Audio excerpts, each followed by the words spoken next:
Good morning, everyone. It's now past 9 o'clock, so we can get started. Thank you for all making it here. We're starting a half hour earlier than we normally do because we have a very full agenda today. There's also two hearings going on simultaneously, so please make sure that you're in the right room. There's also another hearing going on in committee room number 3. So hopefully we're all in the right place. So while everyone's getting set, I'll just have some opening remarks to read and some housekeeping matters to get through. So good morning. Please, first of all, to start off, please turn off your cell phones or use the etiquette feature, and please be advised that today's hearing is being audio and video recorded, and I believe I'm not sure if it's still being streamed live on YouTube. This meeting is held in accordance with sections 45 and 53 of the Planning Act as amended, and I'll now call this meeting to order. The Committee of Adjustment considers applications for minor variances from the provisions of the zoning bylaw, permissions to extend or alter lawful non-conforming uses, and consents to create new lots. To ensure a fair and timely hearing, I will vet the agenda to determine which applications in this morning's time slot can be dealt with immediately and which applications require a more in-depth review. So I'll start off by calling each item in the order listed on the agenda. I'll call it by municipal address and by its position on the agenda, and ask if anyone other than the agent or applicant is here in interest and wishes to address the committee. So you just put up your hand. I'll ask if the applicant or agent are here, and then I'll ask if there are other interested parties. If there are interested parties on a particular application, the matter will be held until all the non-contested applications have been cleared from the agenda. This gives the applicants and any people with concerns an opportunity to meet outside the room and in an effort to resolve concerns, or perhaps sometimes just to better understand what the application is about. Instead of sitting and waiting for all the other applications, you can use that time constructively. It is not mandatory, but it often works well. If there is no person present in interest, then the agent or applicant will proceed with their application or their presentation to the committee if required.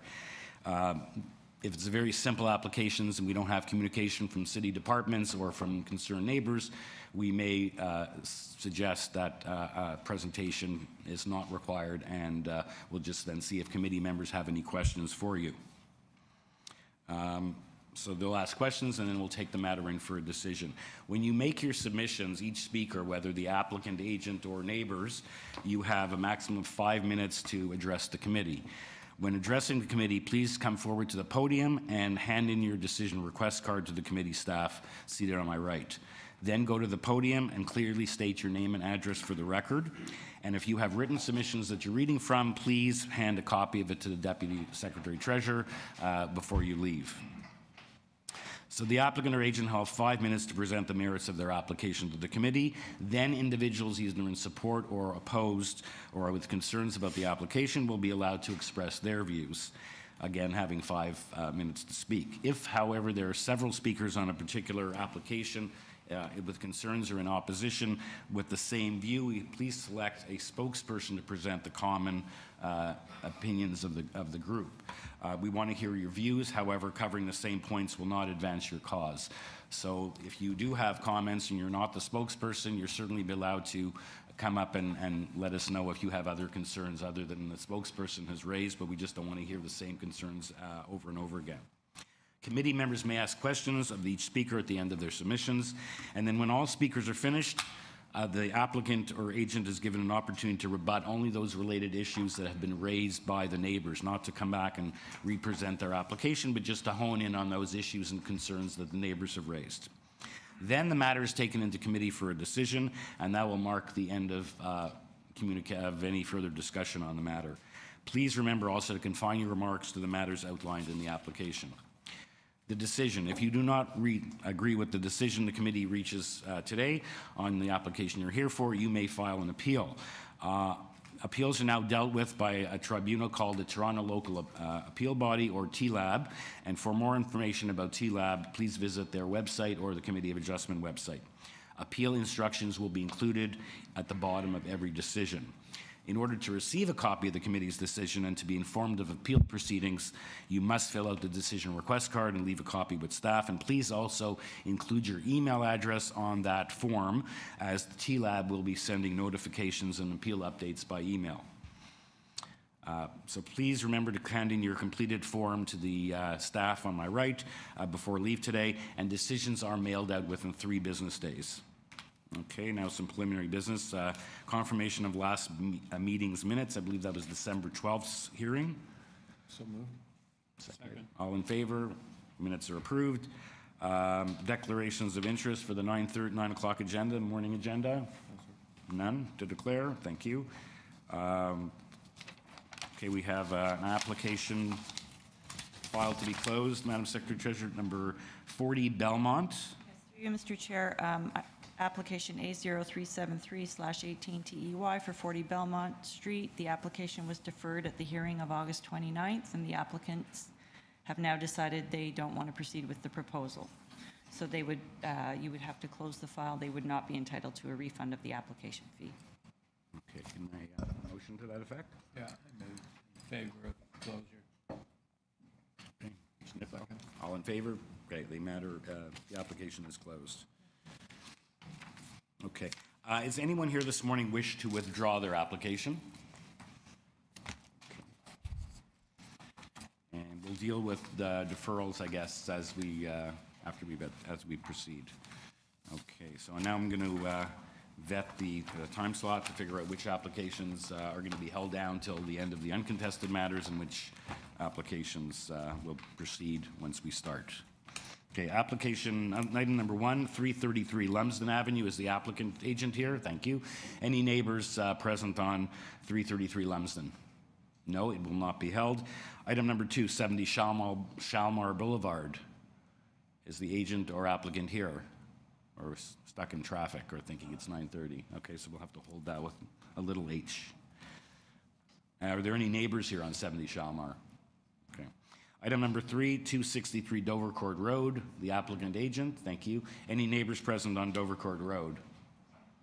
Okay, it won't be held. Item number 4, 93 Woodfield Road, applicant agent, thank you. Any neighbors present on Woodfield Avenue? Yes, that matter will be held, and perhaps you can see you're sitting, you can go outside or have a discussion there, I guess, if you whisper really softly. Or perhaps you've already discussed it. So that matter will be held until we clear the uncontested applications. Item number 5, 25 Glen Stewart Crescent. Applicant agent, thank you. Anyone here on Glen Stewart Crescent with concerns? Okay, it won't be held. Item 6, 9 Hamley Avenue. Applicant, thank you. Any neighbors present on 9 Hamley? No. Item 7, 53 Kerr Road. Applicant agent. Any neighbors present on Kerr Road? No. Item 8, 737 Richmond Street West. Applicant agent. Any neighbors on 737 Richmond? No. Item 9, 143 Wolseley Street. Anyone? Okay, are you here with concerns? Sorry? Okay, and this gentleman? Neighbor. Okay, so that matter, I don't know if you want to have a discussion outside, but we'll hold that matter. Item number 10, 600 Fleet Street. Applicant, neighbors with concerns, questions, issues. I see there's a few. There's one gentleman at the back and 2 others, so perhaps you want to have a discussion. That will be held. Item 11, 98 West Lynn Avenue. The applicant, thank you. Any neighbors present on 98 West Lynn? Did I see a hand go up? No? No one here on West Lynn? Okay, it won't be held. Item 12, 39 Aldwych Avenue. Thank you. Any neighbors on 39 Aldwych? Yes. Yes? Sir, you want to see the people have their hands up? You want to put your hand up? There were some people there with concerns. Perhaps you want to have a discussion? And that'll be held. Item 13, 228 Donlands Avenue. The applicant, agent, thank you. Neighbors on Donlands with concerns? Nope. Item 14, 77 Dentonia Park Avenue. Applicant, agent. Any neighbors on Dentonia Park? No.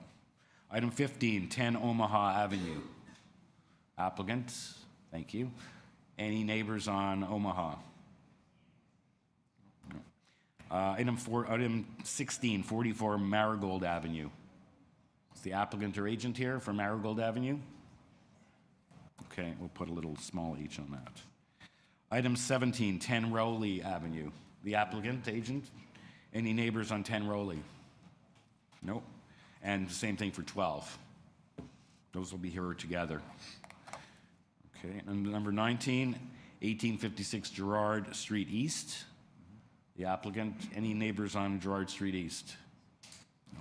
And last but not least, number 20, 72 Woodington Avenue. Applicant, thank you. Any neighbors on 72 Woodington? Nope. Okay, so just to recap, which items are being held are items, well, number 2 is number 2 here now, 70 Shalmore. Okay, that's being held because no one's here. So the held items are items 4, 93 Woodfield, item 9, 143 Wolseley, and item 10, 600 Fleet, and item 12, 39 Aldrich, and item 1644 Marigold because no one's here. Okay. Also, just an extra note here, just to advise, we've seen some of the applications here. People are asking for revisions, or staff was asking for modifications of certain variances to reduce them or make certain reductions or eliminate a variance. If that is the case, please be advised that you have to be ready to advise the committee as to how those modifications, if agreed to, affect any of the other variances. So if you're taking something off of one, it may have an impact on the other one. Okay. Okay, so our first application we're going to hear is the item number 1, 333 Lumsden Avenue. The applicant, please come forward to the podium. This is an application to alter the existing one-story detached dwelling by enclosing the front porch. We have covering letter from the applicant and owner. We have supporting materials, a lot of supporting materials pertaining to previous Committee of Adjustment decisions as filed with the committee. If you ever come back, you don't really need to provide that much information. Presentation materials, we have staff community planning requesting two conditions of approval, and we have 39 form letters of support, no opposition, signed by various neighbors. Good morning. Good morning, thank you. My name is Jordan Hasty, owner and occupant of 333 Lumsden. Okay. Would you like a presentation? Committee members? Mr. Chairman, I don't need a presentation, but I just have one question for the applicant.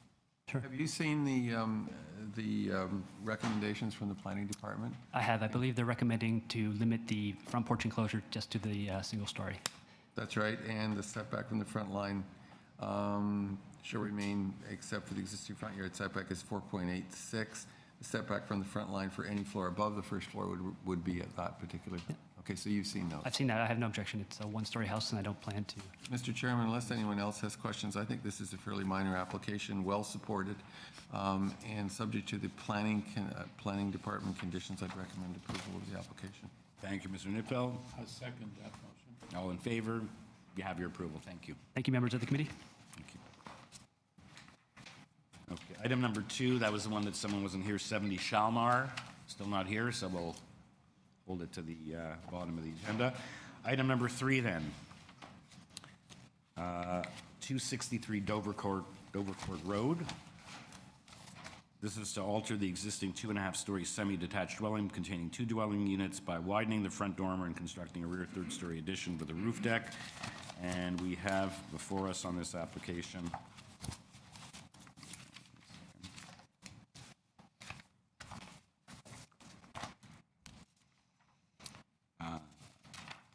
we have 16 form letters in support, and we have a covering letter from the applicant.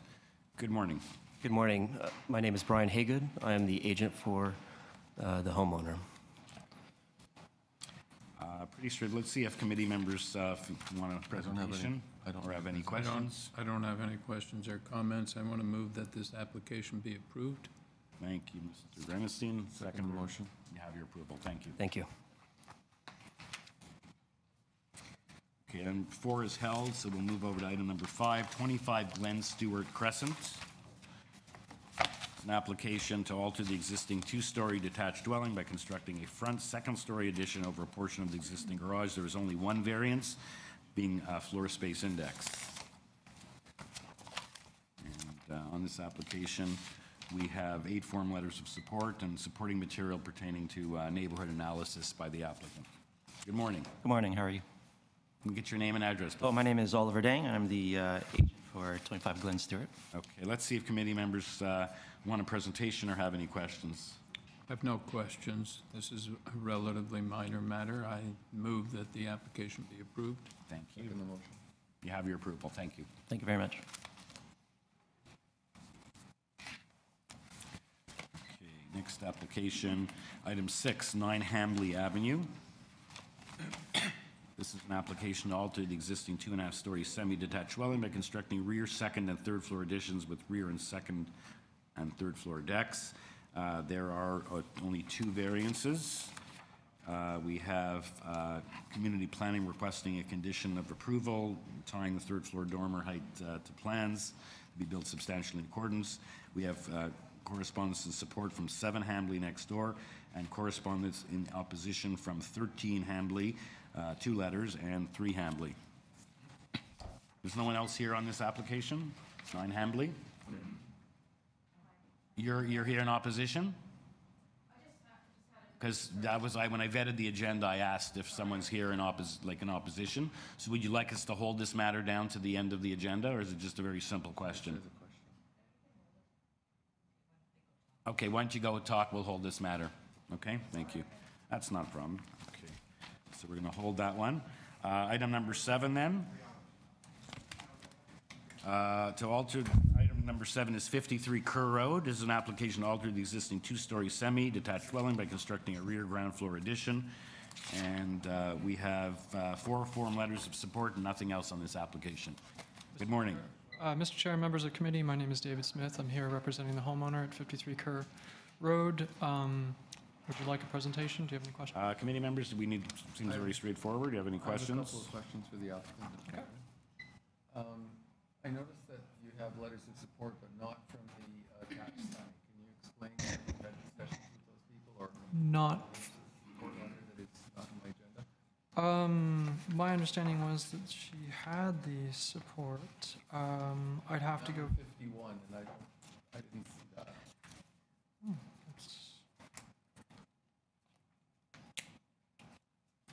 You have 57, 55, 50, 49, but I don't see one for 51. Considering that that's the attached semi, that raised concern for me. It's a valid comment. I honestly don't know.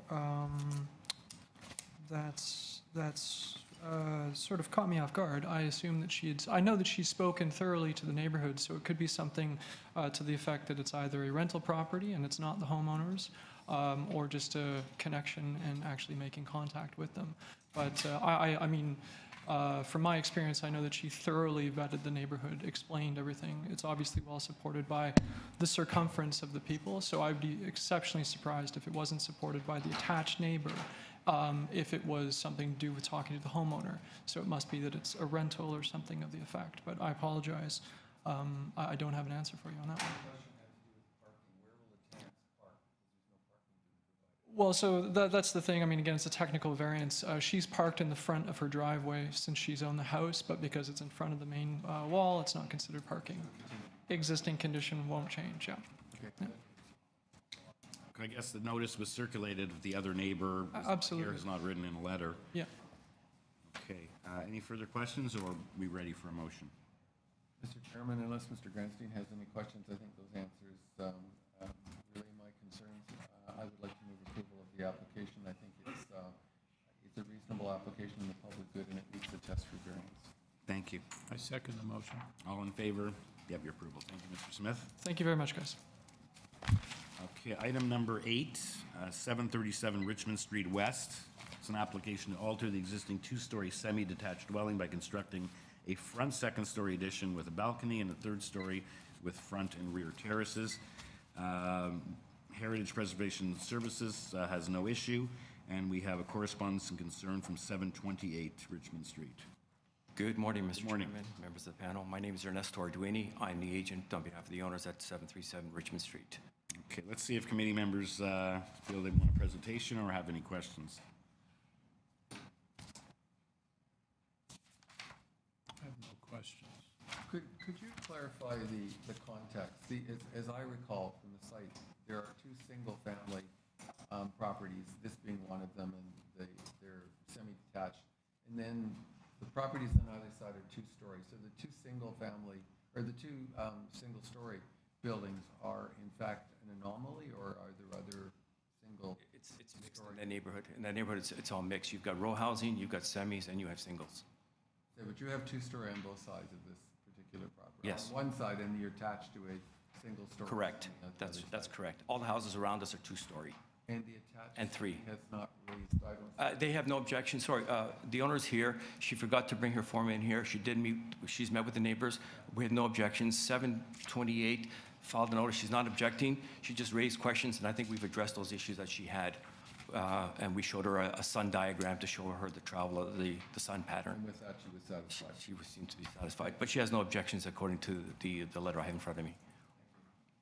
She's across the street, I guess. Yes, she's directly across the street, 2 doors to the east. The sun actually goes on the other direction, just so you know, it's on the south side, not on the north side. So, Mr. Netfeld, is this a one-story or a two-story building? It's This is a 2-story building. two-story, It's an yeah. existing one-story set. There are, it's a semi-detached, each half is a single story. This proposal is to go to 2 stories. We have 2 stories. on Already ours. has 2 stories. We have 2 stories on ours, we're going to raise it to a 3rd story. Sorry, you're doing a front second story addition with a balcony and a 3rd story. You're doing a 3rd story. They're just slightly, I had this wrong then. you're Sorry, very pardon me. slightly over the FSI one times coverage, and you're at 1.036. 1.03, and we got lots of past Right, you just, decisions here that have gone significantly over that. you're slightly over, okay. Ready for a motion? Yeah, subject to any questions, any further questions Mr. Netfeld may have, I am ready to move that this application be approved. Second, yeah. All in favor, you have your approval. Thank you. Okay, 9 and 10 are being held, so item number 11, 98 West Lynn Avenue. It's an application to alter the existing 2.5-story detached dwelling by enclosing the front porch. We have a lot of front porch enclosures this morning on this morning's agenda. Good morning, my name is Marta Soprinska, I'm the agent for the homeowner. Can you please bring the, yes. Okay, good And morning. all we have in this file, we have a staff report from Community Planning requesting a condition of approval. Have you seen that condition? They've dated January the 17th. They want a condition of approval that variance number 1 relating to the front yard setback be limited to the proposed porch enclosure, and it be built substantially in accordance with the drawings, various drawings of the plans you submitted. Did you not see that staff report? I didn't see that. Okay, you're supposed to check the file online, but we can give you a copy. Oh, sorry. It's just a standard condition that they want to make sure that the approval you're getting is limited to the front, to the 1-story portion, and you don't use that approval to go higher.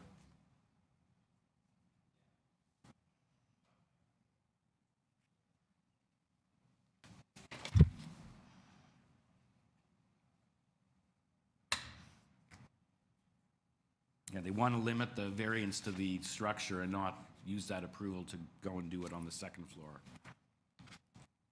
So it's just reinforcing what you're asking for.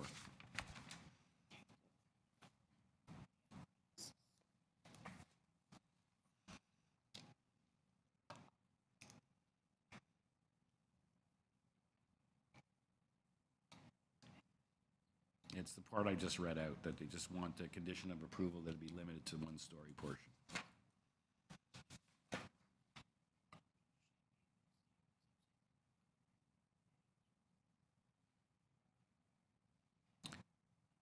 Okay, see you're nodding. Also, see if committee members have any questions for you.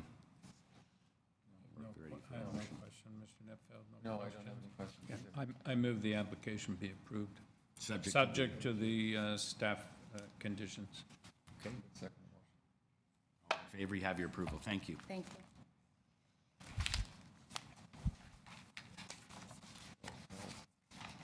Hold on a second. Okay, so that one's approved. Item 12 is held, so item number 13, 228 Donlands Avenue. It's an application to alter a detached bungalow by constructing a 2nd-story addition and a detached garage in the rear yard. And we have on this application just 2 form letters of support by both adjacent neighbors at 226 and 230, and nothing else whatsoever. Can you get your name and address, please? Good morning. My name is Nina Fant. I am the agent for 228 Donlands Avenue. Thank you. Very straightforward application.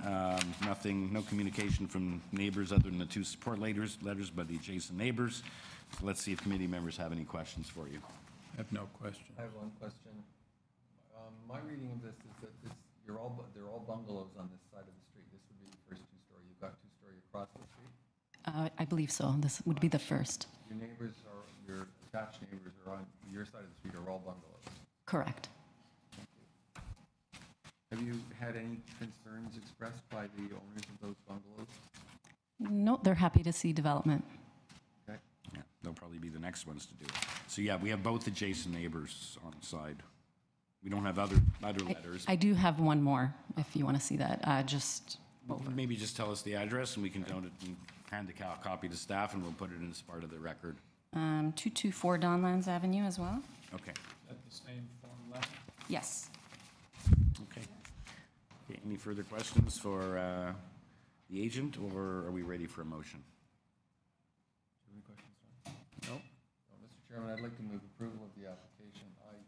I would initially have concerns with a 2-story going into such a consistent 1-story area, but clearly this is an area of transition, and it does have support of the adjacent neighbors, and on that basis, I would move approval of the application. Second.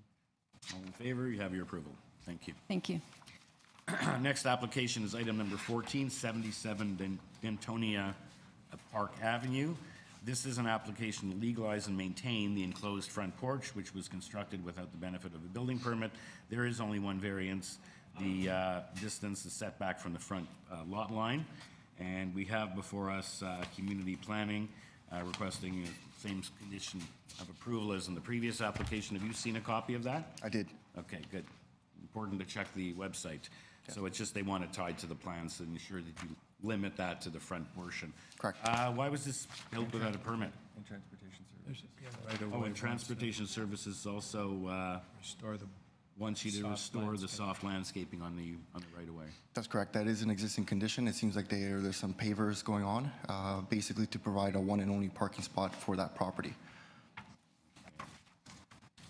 You've seen that memo from transportation? I did. Okay, so there's no problem. It's the area within the city boulevard to be restored to soft landscaping. Correct. Right. Okay. Committee members, I assume we don't need a presentation from the gentleman. You didn't get an answer to your question. Why was it built? Yeah, that was my question. Why was it built without a permit? It was an honest mistake from the contractor. I believe every other house on that street has the same kind of enclosure, so he just probably didn't think there was a permit required and went go ahead, and neither was a homeowner as well, so it's just a misinformation. Was it They weren't recently aware. done? Was it just recently done? It was in the summer, I believe they started, and then he got a stop work order. Okay. Makes sense. Everyone else has a house, therefore you can build a house without a building permit. Any further questions? We got your name right, I believe, right? No, you did not. My name is Luis Bahania, agent for 77 Daytona Park Avenue. Okay, thank you. Any further questions for the agent, or are we ready for a motion? I move the application be approved, Subject to the 2 conditions? subject to the conditions. Thank you. Second motion. You have your approval. Thank you very much. Item number 15, 10 Omaha Avenue. It's an application to alter the existing 2-story detached dwelling by enclosing the rear porch, there's a rear porch this time, and by converting the enclosed rear porch into a secondary suite. There's one variance, being the gross floor area from .38 permitted to .42, pretty minor. We have correspondence in support and a 14 signature petition in support. And we have TRCA, I believe they have no concerns. Good morning. Hello, my name is Louise Jacques. I'm representing the owner of the building. Okay, thank you. Committee members, we have any, you need a presentation from Ms. Jacques, or Oh, I have a any question. questions? I have a question, though. This must be quite a large porch to make it into a secondary suite. It is, yes. Yeah, we don't have any deficiency. Sometimes if it's less than a certain number of square meters, it shows up as a variance, but we don't have that variance, so I assume it complies. It also satisfies the Ontario Building Code in terms of size. Okay. I move that the application be approved. All in favor? You have your approval. Thank you. Thank you very much. Thank you. Okay. When I was vetting the agenda and there's no one here for 44 Marigold, you're here now? Okay. And no one else here on 44 Marigold with concerns or opposition? Okay, then come forward, please. Where are you? This application, we have, it's to alter the existing two-story semi-detached dwelling by constructing a rear two-story addition and a rear ground floor deck. And we have before us on this application, Urban Forestry requesting standard condition number 2. We have planning requesting that the depth be reduced. Have you seen the staff report dated January the 17th? Yes, and we have worked with staff, and we have decided to reduce the length of the building. Okay. From 18.27 meter to 17.88 meters. Okay, and does that affect any of the other variances? Yes, it also lowers the floor space index from 1.04 to 1.02. And how many square meters is that? 154.95 square meter. No, that's what it was at 1.4.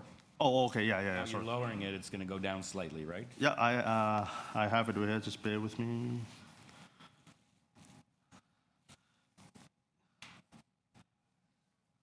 It comes out to 152.43 square meter. Okay, thank you, sir. Actually, can you give us your name and address for the record? Daniel Wong. I'm the agent applicant. Okay, thank you. And also we have, what did the TRCA say on this? Oh, they have no objection. TRCA has. Yeah, we work with them, yes. Okay, let's see if committee members have any further questions for you or if we're ready for a motion. I have no questions. I have no questions, Mr. Chairman. I'd like to move approval of the revised application. I'm wondering if that's perhaps the easiest way to do it. Yeah.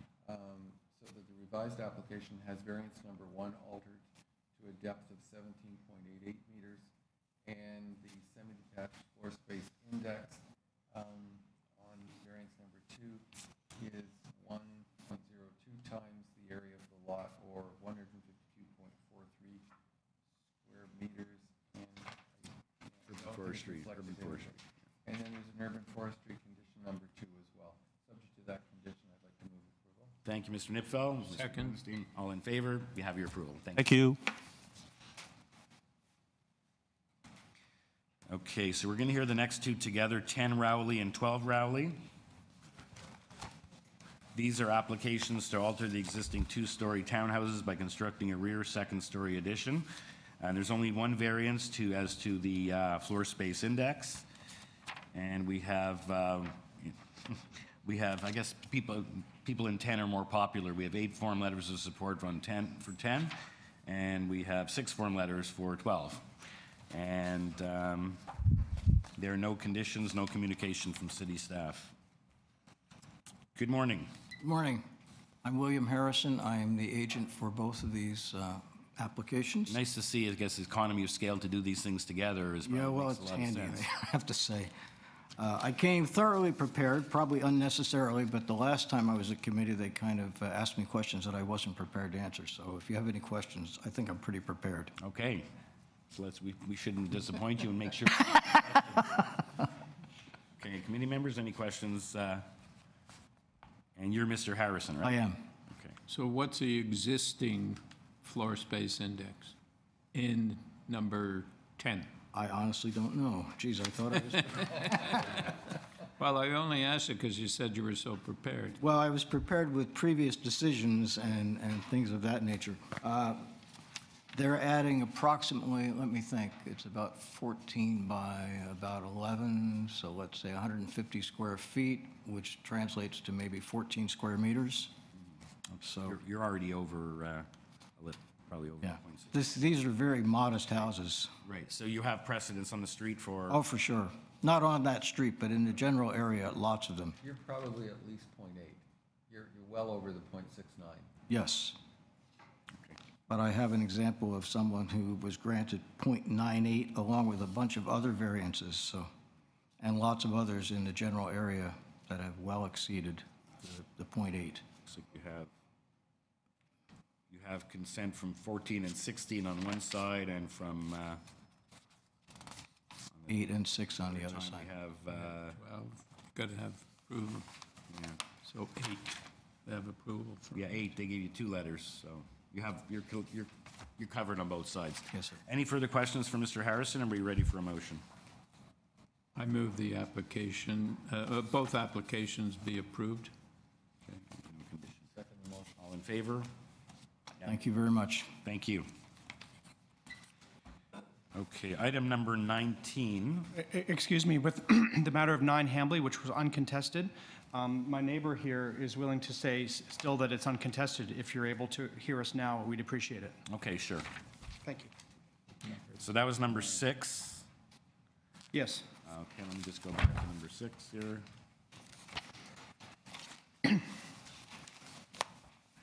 So, neighbor, would you like to come to the front, and you can just, to the front seat over there?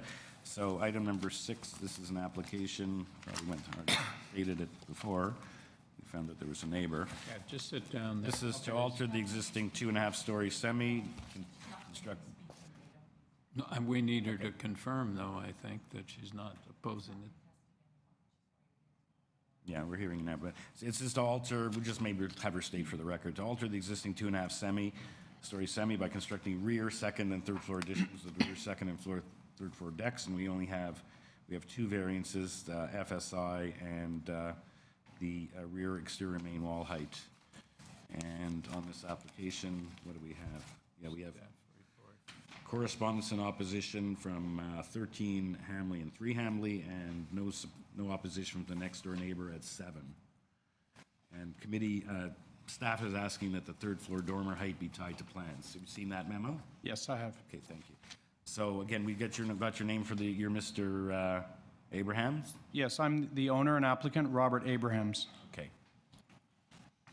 I don't need to walk you through the design. I'm sure you can see the drawings, but if I may speak briefly to the letters of opposition. Sure.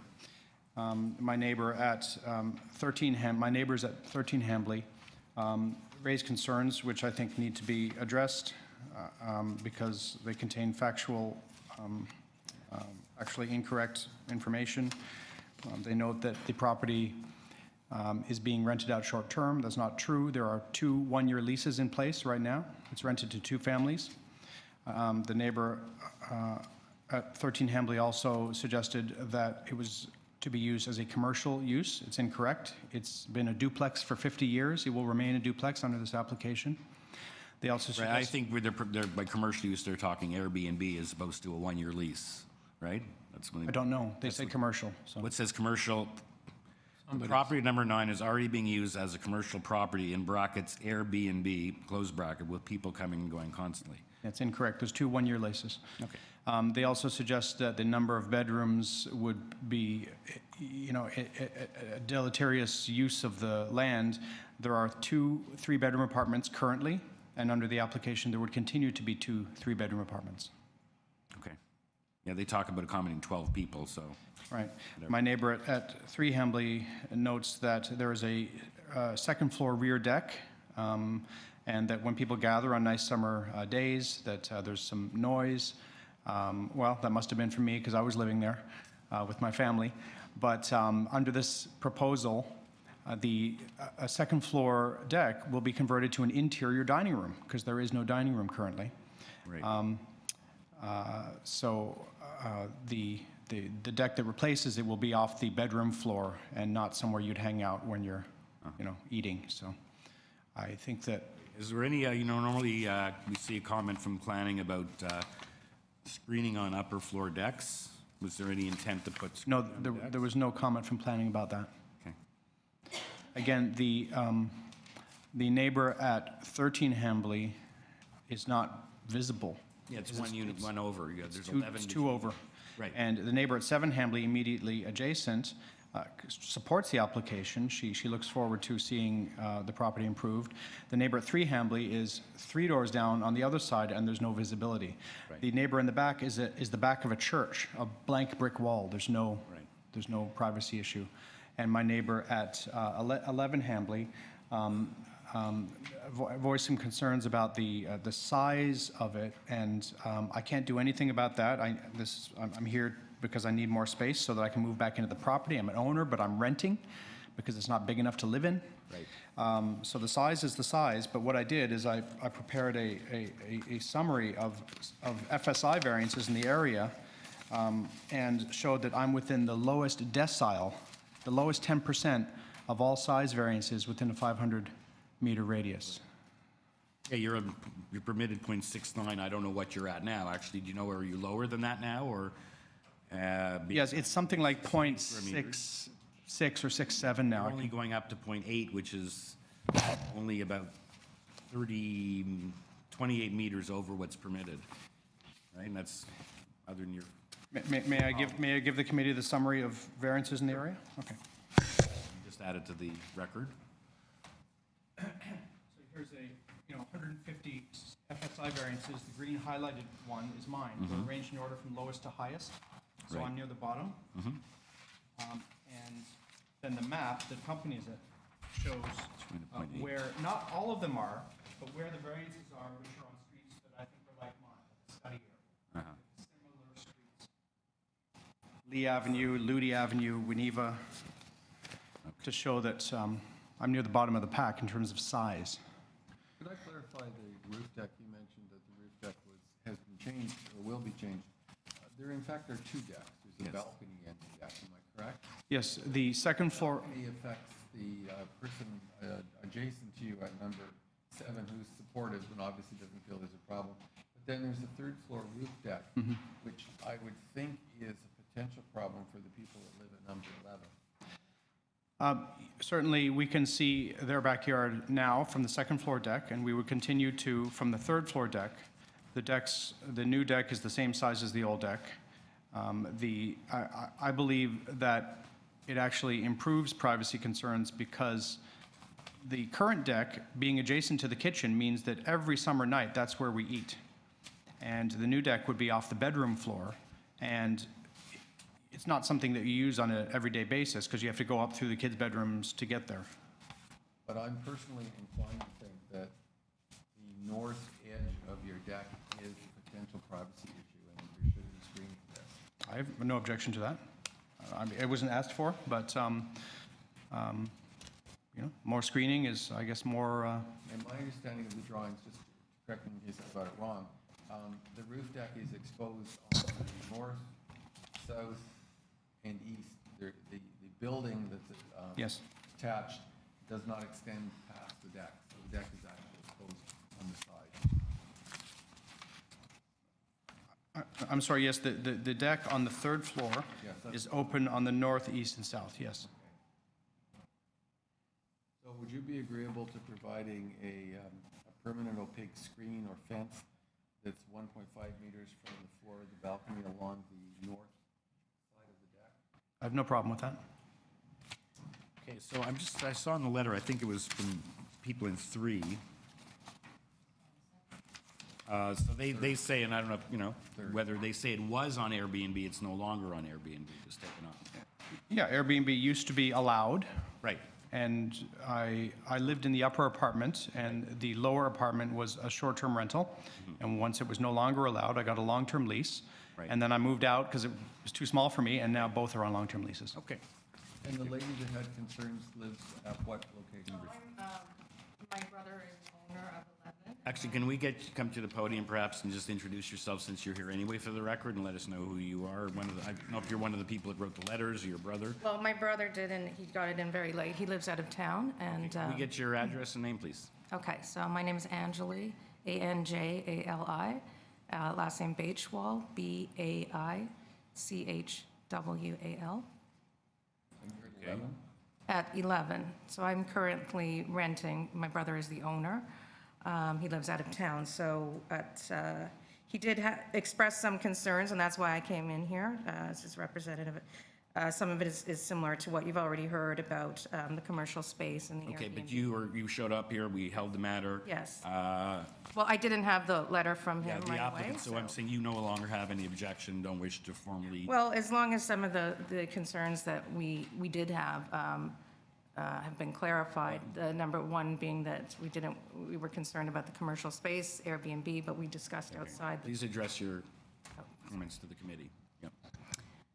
Some of the concerns that were already raised about the area being used that's in the commercially. past, we've heard. Okay, right, and the actual size and some of the things that you had mentioned about the decks kind of coming out and what that would mean for privacy, because this is the adjacent attached unit, so I think some of those.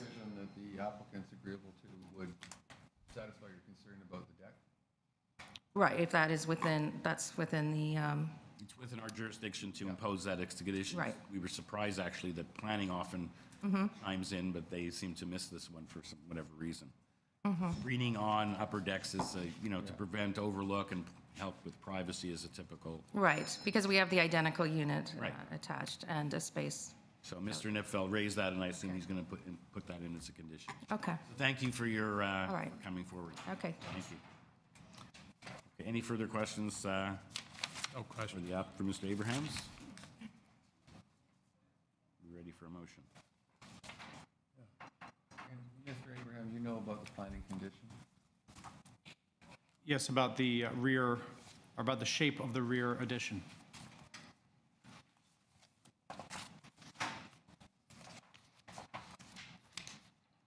Substantially enough. The exterior main wall height to be limited to the third floor addition and to be constructed substantially in accordance with the dimensions shown on drawings 100, 400, and 401 in the plans. So they're going to tie the approval to. Yeah, that means I can't just go and willy-nilly change the design after I get the approval.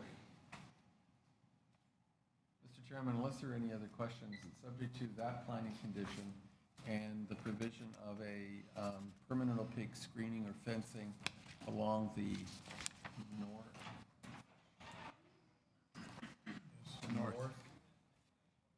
north edge of the third floor roof deck, and the screening being 1.5 meters from the floor of the deck. I would move approval of the application. Thank you, Ms. Nipfeld. All in Second favor? motion. You have your approval. Thank you. Thank you. Thank you. And if you'd like a copy of the decision, please make sure you fill out one of those cards and leave it with staff.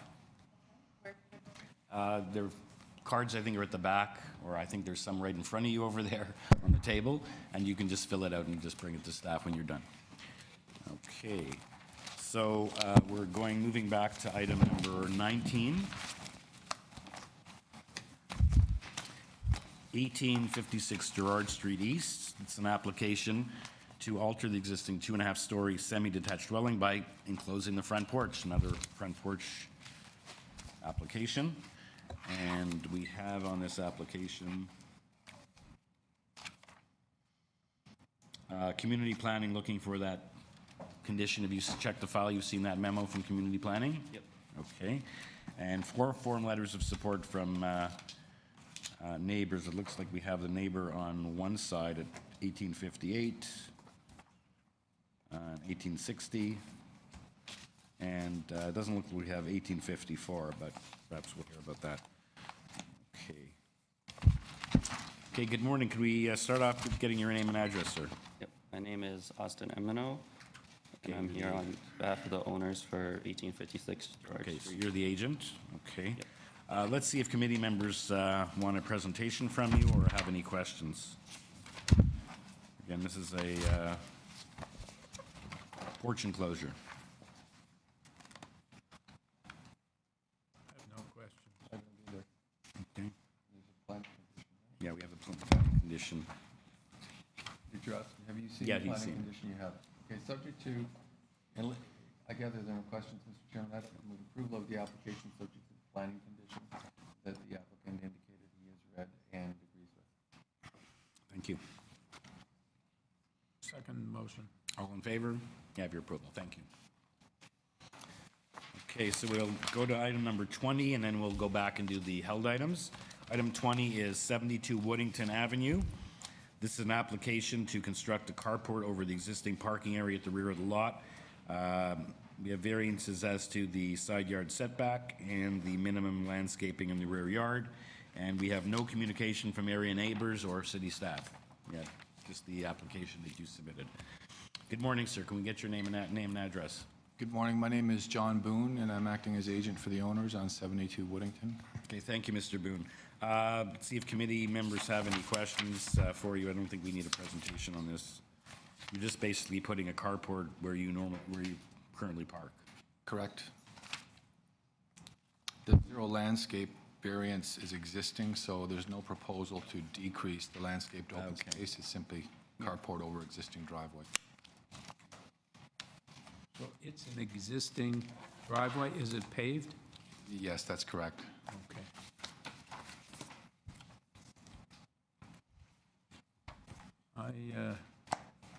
Subject to Mr. Neffeld's any questions, I move that this application be approved. Thank you, Mr. Grenstein. You have your approval. Thank you. Okay, we're going to return to our held items. In addition, there was one item that there were no neighbors here, but neither was the applicant, so let's see if they're here now. It would actually be the first one anyway. 70 Shalmar, item number 2. Has the applicant arrived? Let's see if maybe they're in the other room. We think they would have figured it out by now. Isaac Mikolov or Mark or Sally Ziegler, who are the owners. Again, it's a simple enclosure of the front porch. Yeah. I don't think we really need to hear from them here. Are we allowed to approve things in absentia? Well, let's see if they're here first. Okay, so why don't we just then go ahead with the next one for sure. Okay, so the next application is, and if the applicant come forward and the neighbor come join us at the front desk there, item number 4, 93 Woodfield Road. It's a neighbor take a seat there, and applicant to the podium, or agent. This is to alter the existing 2.5-story semi-detached dwelling by enclosing the existing front porch, legalizing and maintaining the existing basement secondary suite, and constructing a rear 3rd-story dormer. And we have on this application, we have community planning looking for a condition of approval with respect to the dormer addition and the front porch, and correspondence and concern from 91 Woodfield. Hi, my name is Rakim. I'm the agent of 93 Woodfield Drive. The neighbor, we've been talking to the neighbor actually before, and then he's worrying about the 3rd floor dormer. There was existing party wall. Okay. So this is the neighbor who wrote in the letter from 91, correct? Okay. He wants to add up the soundproofing party wall. So we're gonna make, and additionally on our side, the strapping are the best insulation. So this is a party wall type issue dealing with insulation and sound. That was the existing party wall, so it's not exactly part of the committee, but he wants to make sure that it's for the. Yeah, so I guess their letter, and we'll hear from the neighbor himself, but I've seen their letter here. It looks like their concern is not with what you're proposing to do, but some other construction-related type activity. Yeah, yeah. Okay, so we can. Soundproofing do we want a presentation from Mr. Kim? A brief presentation, since we have a neighbor here, or? I don't have any questions.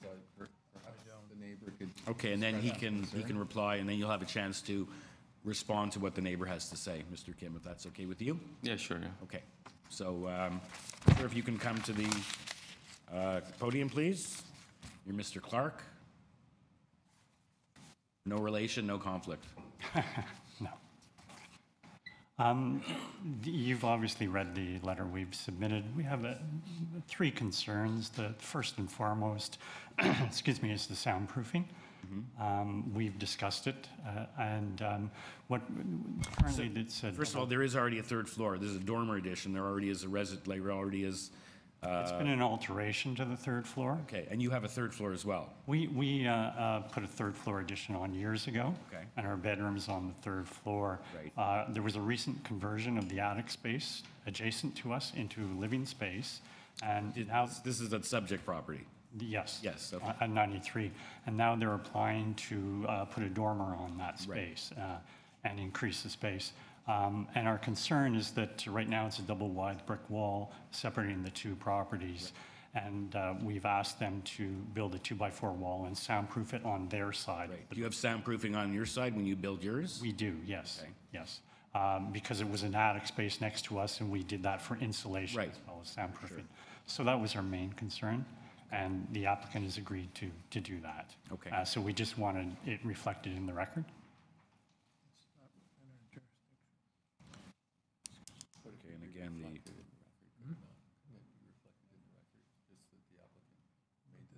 Agreed. Yeah, okay. What's with the front porch and the clean out? I don't know if that's an issue that being accessible to the city workers. Okay, they're going to find a way to look at that, okay. Yeah. I want that as part of the record, too. Okay.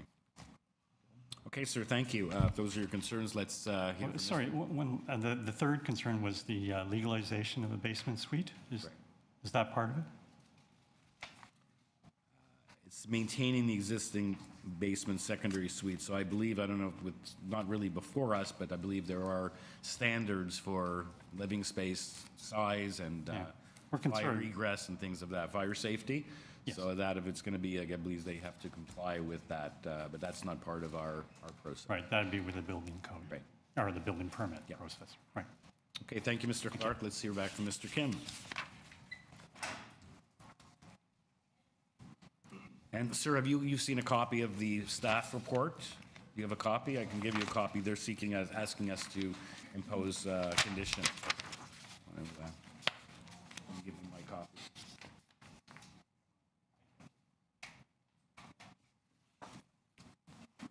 Okay, Mr. Kim.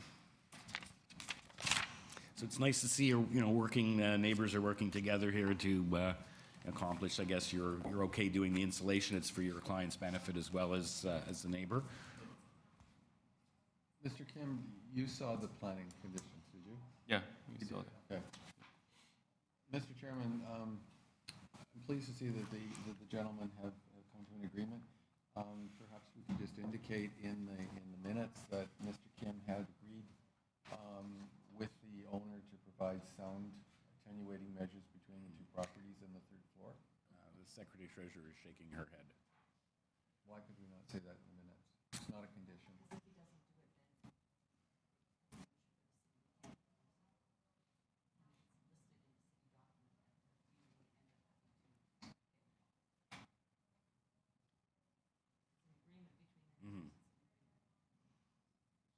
I don't know if you can do your own private little agreement because the Secretary Treasurer is saying by putting that in the minutes, and if it's not done, the city has no mechanism for enforcing that, and it could create problems because it makes it sound like we granted the approval subject to that. So it's not something that's typically put in the minutes, but you're at liberty to, on the back of a napkin or whatever, as a formal agreement to just get his undertaking to do that. If he failed to do so, I don't know, your recourse would be maybe to small claims court or something. If it's a building code issue, obviously they have to do to meet the building code. But if it's additional insulation, which sounds to me like it's no-brainer because it's for their benefit as much as yours, we can't sort of, based on the advice, we can't really deal with that in our application. Okay, so you can work that out yourselves. Ms. Niffel, back to your motion. Yeah, it's on YouTube, so. I'd like to move approval of the application subject to the two conditions recommended by the planning department. Okay, thank you. Second the motion. All in favor? You have your approval. Thank you.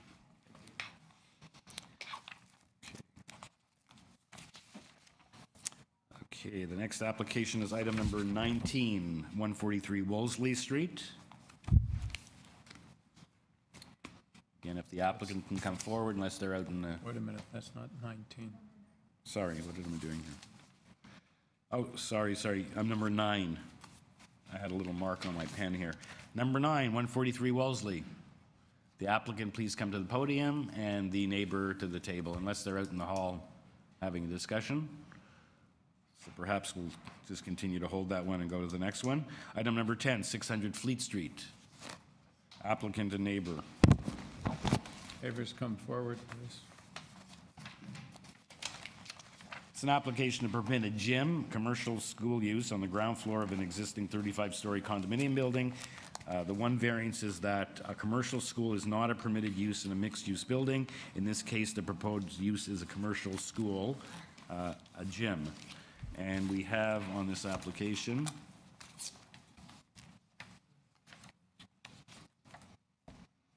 we have photographs of the subject property and surrounding neighborhood. We have a previous committee of adjustment decision affecting the property. We have an analysis of floor ceiling assembly and design recommendations. We have a letter addressing neighbors' concerns from Ian Smith, owner. We have alteration agreement from Ian Smith, owner. And we have correspondence and support from various residents in the building, and correspondence and opposition from various residents in the building. Okay, good morning, everyone. I was looking down, I just looked up and saw you all sitting there. I didn't realize there were so many people here. So, sir, can you just introduce yourselves, give us a short presentation, and in that presentation, if you can just let us know whether approval under the condominium declaration, I assume it's a separately owned unit, whether you need and whether you have permission from the condominium corporation if that is in fact required. In addition to getting approval from the city at this forum due to the commercial school not being a permitted use in the mixed-use building, you can let us know what's currently there. I believe it was a bank or something I was reading. So if you can just present and include that information. And then we'll hear from the neighbors, and then you'll have a chance to reply. Hi, committee. I'm Ian Smith, so I'm the owner. So in terms of what we're looking to do, it's an Orange Theory. Do you own the gym, or you own the space? I'm the tenant. You own but who owns the commercial unit? It's a landlord. Okay. Yeah. I'm the owner of this. It's Malibu Harborfront Inc. It's a numbered company, 28. Oh, I see. Okay. Yeah. There's 2 names listed there. It's not owned by the condo. No, it's a numbered company by D and Vic Suda. Okay, so they own the commercial unit. Yeah, I own this. People bought residential units, they bought the commercial unit. It's a mixed-use building. Yes. I assume it's commercial space on the ground floor. Yes, okay. Correct. So I'm the one who wrote the letter responding to the residents' objections. Right. What we're looking to do, it's an Orange Theory fitness studio. So it's a boutique fitness studio that would be class-based, and a fitness instructor would lead the classes. Right. We are converting the existing bank space into that studio. This is my architect, Jesse, so he's going to help when speaking in terms of some of the technical questions that may come up today. And I do see you do have, it's unsigned, I don't know what that means. We have a copy of an alteration agreement? Yes, we do have condo board approval, and we do have an alteration agreement with them. Okay, because one we have is not signed. The alteration agreement, we're still discussing the times in which we can do the renovation with them, but we do have, it's point, I believe, 2 or 3 in the agreement stipulates their already approval, so we did get condo board approval prior to this. Okay. It's just they want to discuss the times and when we can do the renovation, so when work can take place. Right. And some of the other stipulations on like the contractors checking in with property managers and so forth. When you say the condo, you got approval from the condo, is that the condo that also is the condo for all the residential units? Yes, it's the condo board. One condo corporation incorporates the commercial space and the residential space? Yes. Okay. Okay. And this is dealing with the construction in terms of the change of use. Can you give us some background also about the previous bank use, how long it's been vacant, things like that? Well, the bank's been vacant since June 2016, so just about 2.5 years. It was just one use prior to that, so I believe the building was built in 2008. And it was the bank for that entire time. It closed on June 16th, 2016, and has been vacant since then. Okay. I think 2 of the issues that I recall from the material are noise and access by your patrons. So could you address those issues? I'll speak to the access piece because more operational. Jesse's going to talk to the noise piece. In terms of access, so we would operate the same way as the bank did and any other business on the ground floor. We have our own entrance, and any members do not have access whatsoever to the building. So the Starbucks, like directly beside us at the base of the condo, has thousands of people visit there a day. They go in the Starbucks entrance, they have to leave that same exit. It's the exact same. We're keeping the doors where the bank had them, and people will not have access to the building. You won't have access to the lobby? Common elements of the building, not into the condo whatsoever, just that commercial unit. Okay. In terms of sound? Good morning, Mr. Chair and committee members. So in terms of the sound, speaking to that, we had our acoustic engineer take a review of the existing components, construction of the building, in addition to the proposed additional sound, if you will, measures we are incorporating into the building, specifically the ceiling and the walls.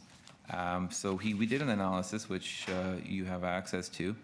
The existing structure alone already achieves the code, just over the code minimum. The minimum STC by code is 50 for sound transmission.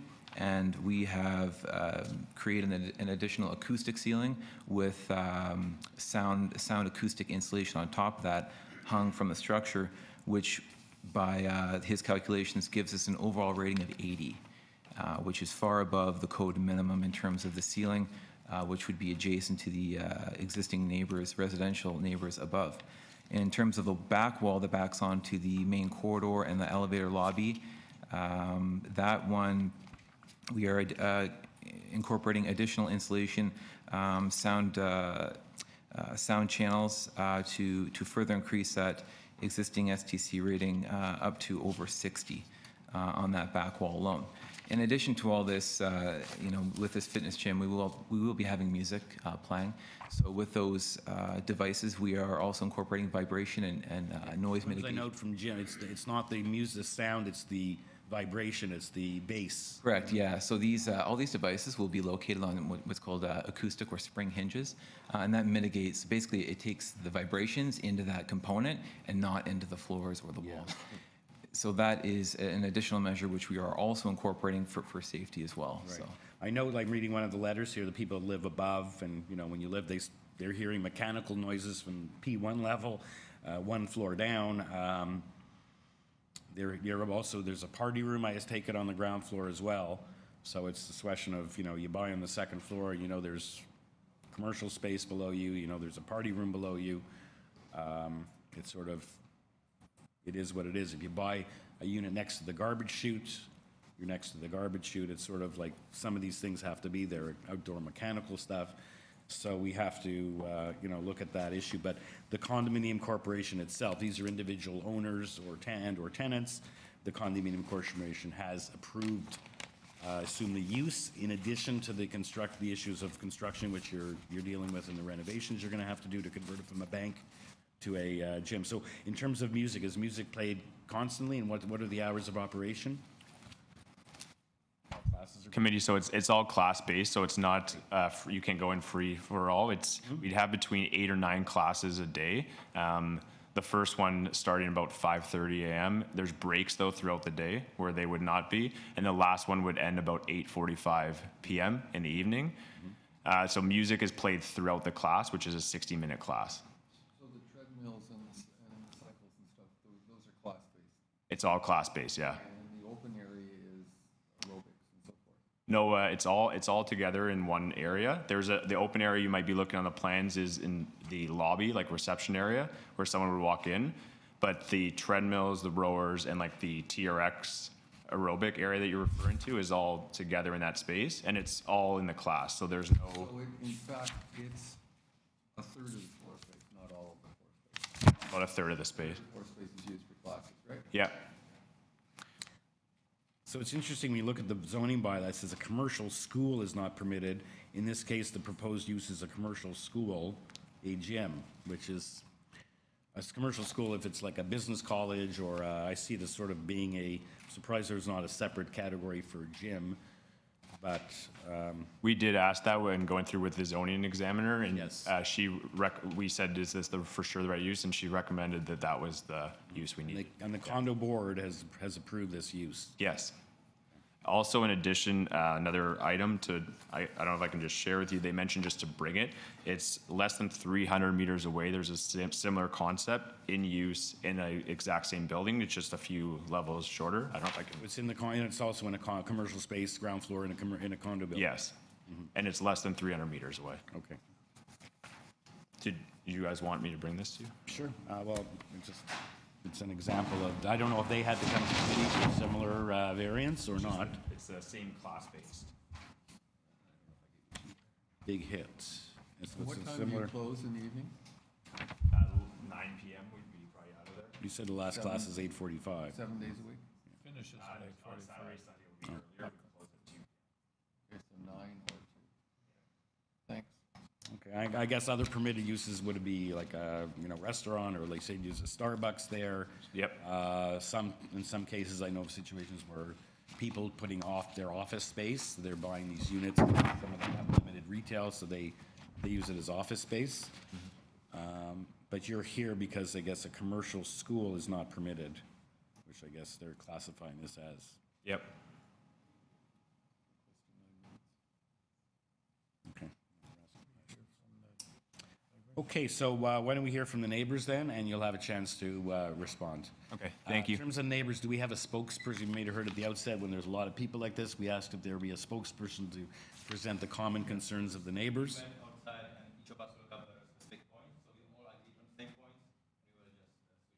There's 6 people here. You're not going to, all 6 of you are not going to speak, right?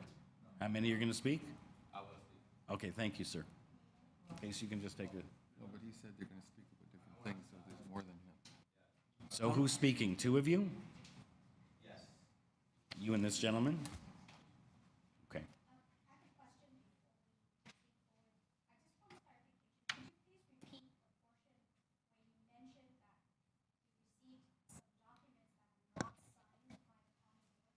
Yeah, we have a copy in our materials that have been submitted. We have a copy of what's commonly called a alteration agreement under Section 98 of the Condominium Act.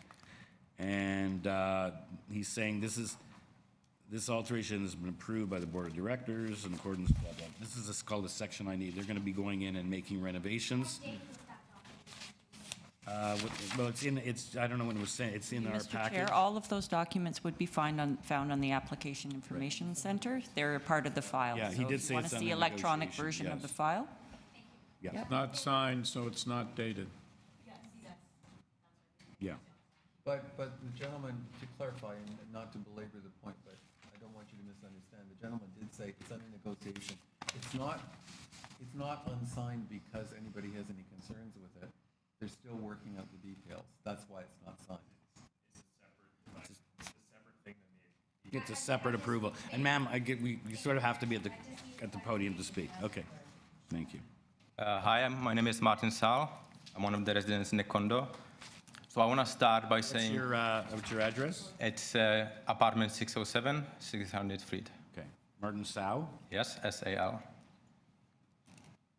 Okay. So I want to start by saying I was quite surprised that this was approved by the Board of Directors. Yes. Because I don't know if anybody else was ever notified about this being discussed. The first I heard about it was the notice from the city that there's a public hearing about it. Right. I immediately reached out to the Board of Directors to clarify. Property manager? You have the Yes, property because it's management a company? management, yeah. Okay. Because it's an important, rezoning is an important change into our condominium. It's not a rezoning, it's a committee if it's a variance to the bylaw. Sure. Okay. But, It's a whole other process. Okay. Okay. But I haven't heard back from anybody yet. So even the fact that this, which is a big change to our condominium, has not been discussed with the residents by the board who's supposed to represent them. That's an internal matter between you as residents and the board and the property manager. So we don't sort of, here you were given notice. You're entitled to be here because you own a suite in the building. You're entitled to let us know your views, but the condominium, that's a separate approval process, which the gentleman has said that they've already approved the change of use. Obviously, they wouldn't be proceeding to the construction issues and making this application if they wouldn't get gotten that permission. That would have been a first step. So you can raise that with your condominium, with your board and your property manager. Okay. But you do have a right to let us know your views here as an owner. So my view is specific to allowing this establishment in by changing the bylaw, the rezoning bylaw for a condo. Beside the concerns that I will have with the gym, it also opens potential new businesses coming in the future. Well, we're dealing with this one application. This is, I assume it's a, we haven't heard how big it is, but this is the ground floor space. There's also a Starbucks. Yes. As there's another commercial unit there as well. Yes. And is that the only two commercial units and commercial uses? There's a nail salon and Starbucks. I see. Oh, yeah, and dentist, yeah. Sorry? What was a that? dental. A dental, okay. So there's various commercial units. I assume they're all on the ground floor? Yes, but of different nature than a gym. Sorry, different? A different nature than a gym. Like usually those places, if you think about Starbucks, people come in, come out within a minute. There's not much noise generated, etc. Yeah. So your concern is with the noise. I think we've heard that there's not a security issue because there will not be access to the condo lobby. Maybe there's a fire door or something for egress, but people will just like at the Starbucks and the nail salon will come in one way and go out the same way. Can I get a clarification of your concern? You indicated that by changing the bylaw or altering the bylaw, we could potentially be opening this up to a number of other uses. This particular application is for a gym. Yes. Is your concern about the gym use, or are there other uses that you're afraid of? Both, I guess. As you mentioned, if it's this is the bylaw for the zoning would allow for example, commercial school to be a building. Yeah, I just know in 2008 they actually had to come to committee, the same owner, Malibu Harborfront, to permit the bank and financial institution as well. Yes, but my concern was you're more concerned with the noise, which the bank doesn't make noise. Yeah. So anyway, like Mr. Niffel said, and I said earlier, we're dealing with this one particular use that's they're seeking approval from the committee to allow that use. So my next concern is I'm afraid that this will negatively affect the value of my property. Okay, you're not on the second floor, you're on the sixth floor, but... Yes. Okay, but you don't have any evidence as to... I don't have any evidence for or against it. Right. There's not enough information available for me to do that. Do you think that by renting this space, that's going to a gym, that's going to depreciate the value of property more than having the space empty? Not necessarily empty, but a different kind of business than a gym. So what kind of business is going to be beneficial to the value of your property? That's a good question. I'm not an expert. Well, I have no answer for you. We had a bank there before. Yeah. Well, we've heard about the depreciation of value in properties by somebody putting in some unit. My wife was a real estate broker. Nothing goes down in Toronto at this point, particularly condominiums. Or if you're saying it won't go up as much. But I think the issue is, first of all, you're on the sixth floor. You know, you have a nail salon. You know, we can't get into a debate here as to what commercial uses on the ground floor affect your property value up or down. I would maybe agree that someone living on the second floor directly above it, again, when they bought their unit, they were buying a second floor unit above the commercial space or above the party room. So one could argue that they already, buyer beware, that's where they bought. So the issue is here whether the noise is extraordinary and shouldn't be permitted. But if you buy on the second floor and you know you're above the party room or commercial space, you're on the sixth floor. I don't know if the noise issue is going to affect you as much. So anyway, if you can give us some more specific concerns other than your property value. We have another speaker now? Okay, sir, can you give us your name? Can I ask a question of the Deputy Secretary Treasurer? If this application is approved as submitted, is the approval then only for a gym, or is it for a variety of commercial uses? Commercial school. The way it's worded. School. So if it could be become a business college. I'm trying to address this gentleman's concern that there may be a whole wide range of uses. That's not as I read the decision. Right. But I wanted to get clarification. The purpose is to permit a gym, and then in brackets, commercial school. The variance, if you take it as is, it could be for other commercial school. Driving school, Hairdressing, yeah, school. culinary, Okay. yeah. Actually, it's the gym portion that's in brackets. But then it says Commercial school. a gym at the end, so it Yes. would be tied to this. If we didn't have that, So if I wanted it would be up to the start- building department to interpret. I don't know, maybe it would be, if they're leasing, could do it for a term, see how it's working, if that's a concern. Well, you can't do. Seems to me this is classified as a commercial school. That's the category under which it is. It happens to be a gym, but we could have the same application from a hairdressing school or whatever. I believe that the zoning examination would send a new user for a school here as Yeah. well, because we've specified in the variance that it says a gym. Yeah, you often have other schools. But again, English it's is a up to second the language or is very interpretation of common. the zoning Right. examiner I just who. thought it was fair to respond to the gentleman's concern that it isn't a whole range of uses. Our understanding is that alternate commercial school uses could be permitted, but as the Deputy Secretary Treasurer said, it would appear that if those were other than gymnasium related, they'd be back here for another. Or the other thing is we could put a time limit on it. A time limit, I don't think no time limit is appropriate for the investment that's Okay, but just required for was the just gym. suggested. All right. Okay, sir, can your concerns and your name and address? Good morning, and thank you for the time to address my concerns. My name is Nuno. I'm a resident at 220. I live there with my wife, and we have a We young have your daughter. letter, right? Pardon me? You have your letter. I was referring to Yes. your letter, actually. Yes. You have to guess your Nuno Martin. Unit 220. So my wife and I and our young daughter. Yes. She's 8 months. So my concern, and it's a very... You're directly above the gym space. I'm directly above the gym, and to your point earlier that, you're buying on the second floor, you're supposed to do your homework, and, there's a party room, and there's mechanical noises, etc. I understand, but I don't think anyone expects to hear noises from the P1 level, 2 levels below.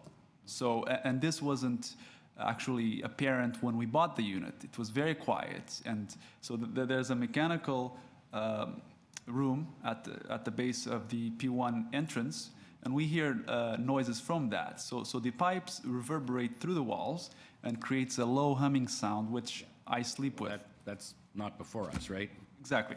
So there is a noise concern already there. This is why I'm strongly opposed. So with regards to Mr. Ian's application, I respect that and I wish him the best, but I just heard him say that this will start at 5:30 a.m.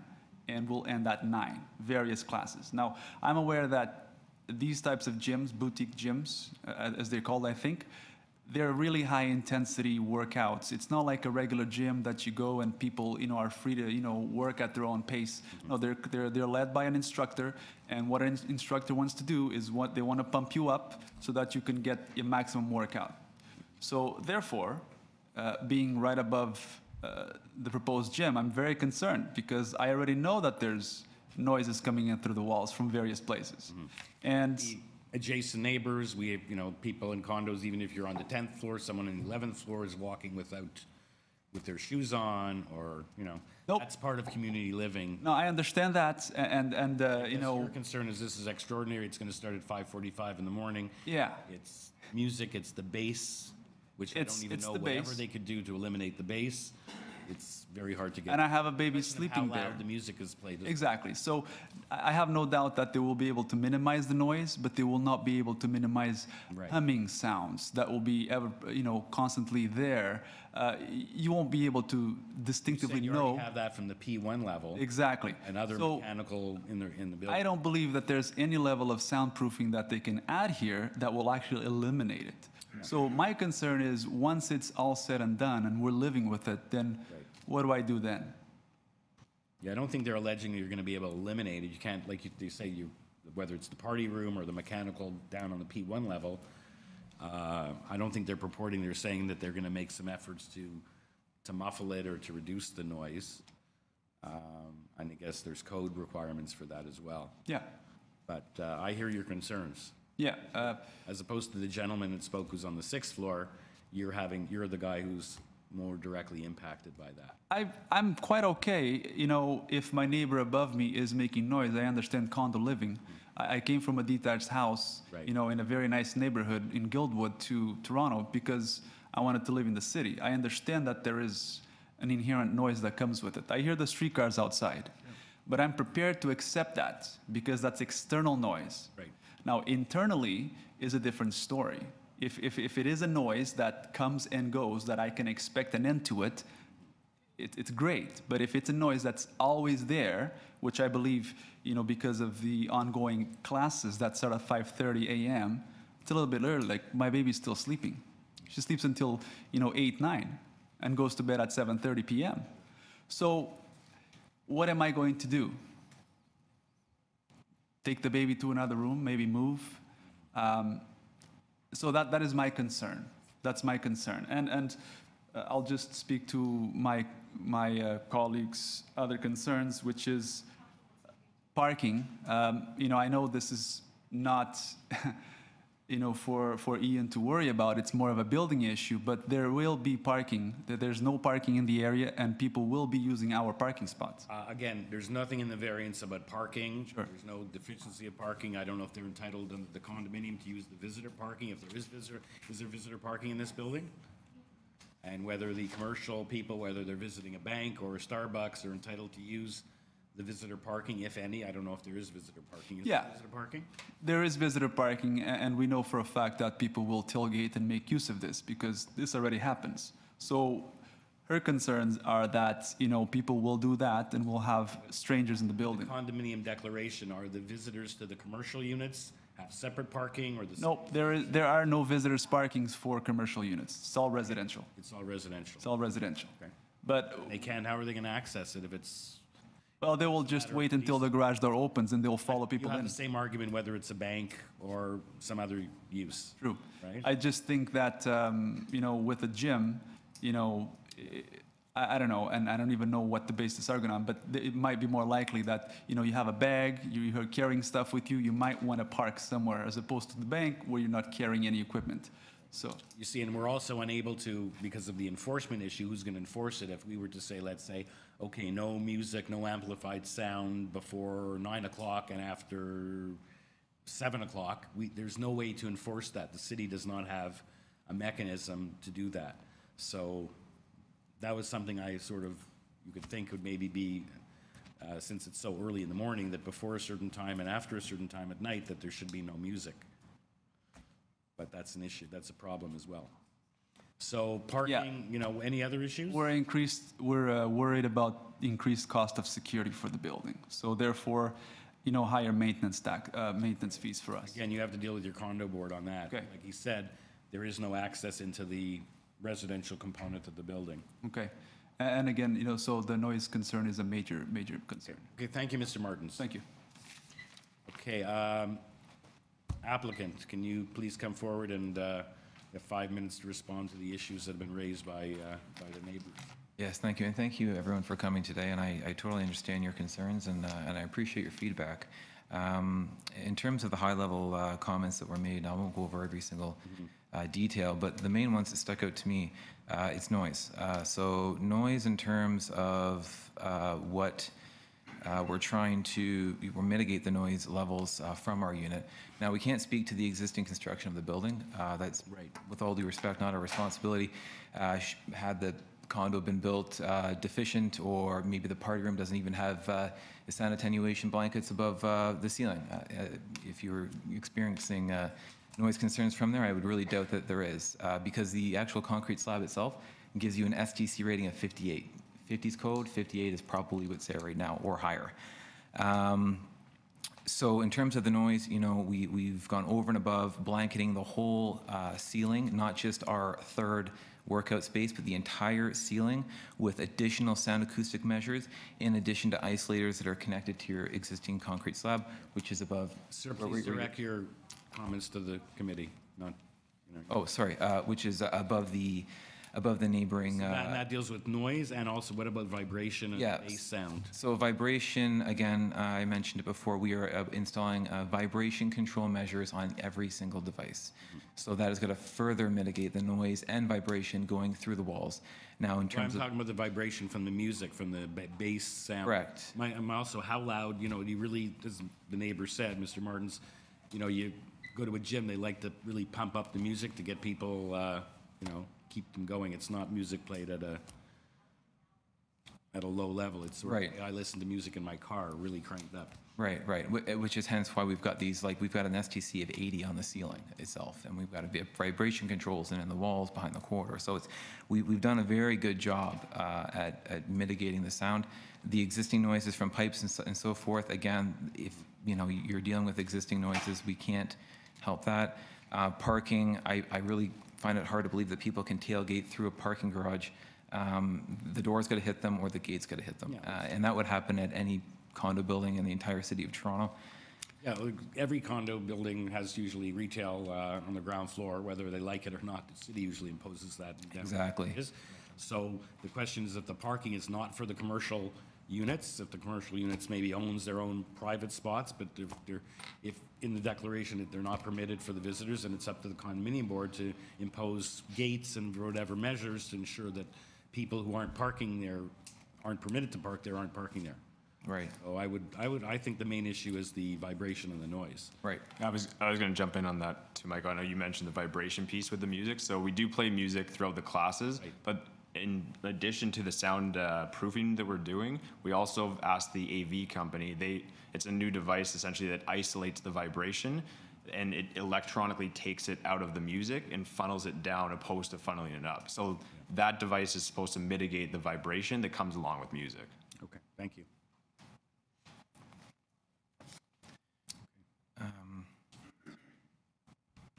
Yeah, and security, cost of security. Again, it's an existing street fronting unit that's only accessed from the outside. I don't see how that could affect the cost of the security of the building in what shape, in any manner. Yeah, that's all.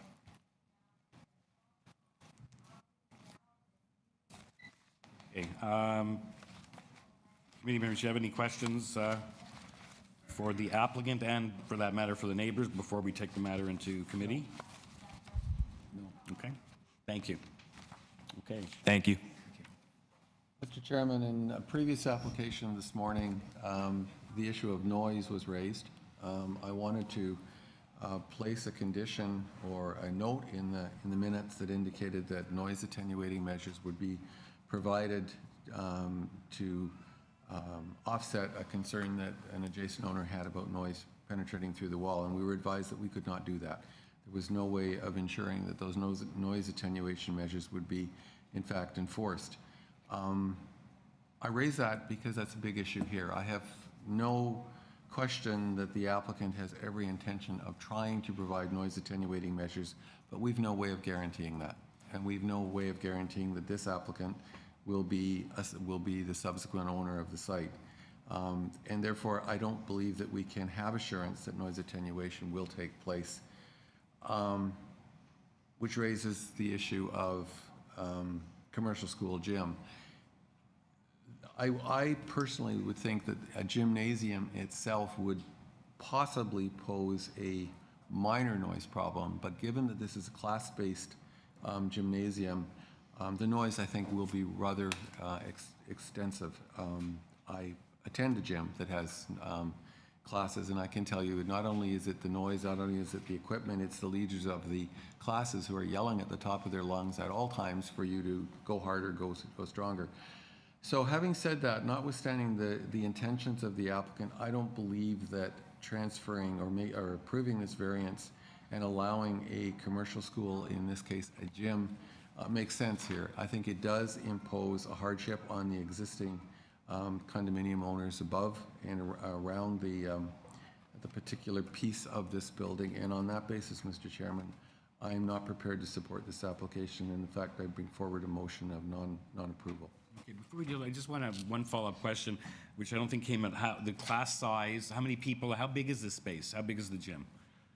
Is it 1,000 square feet? Is it The total space is 2872.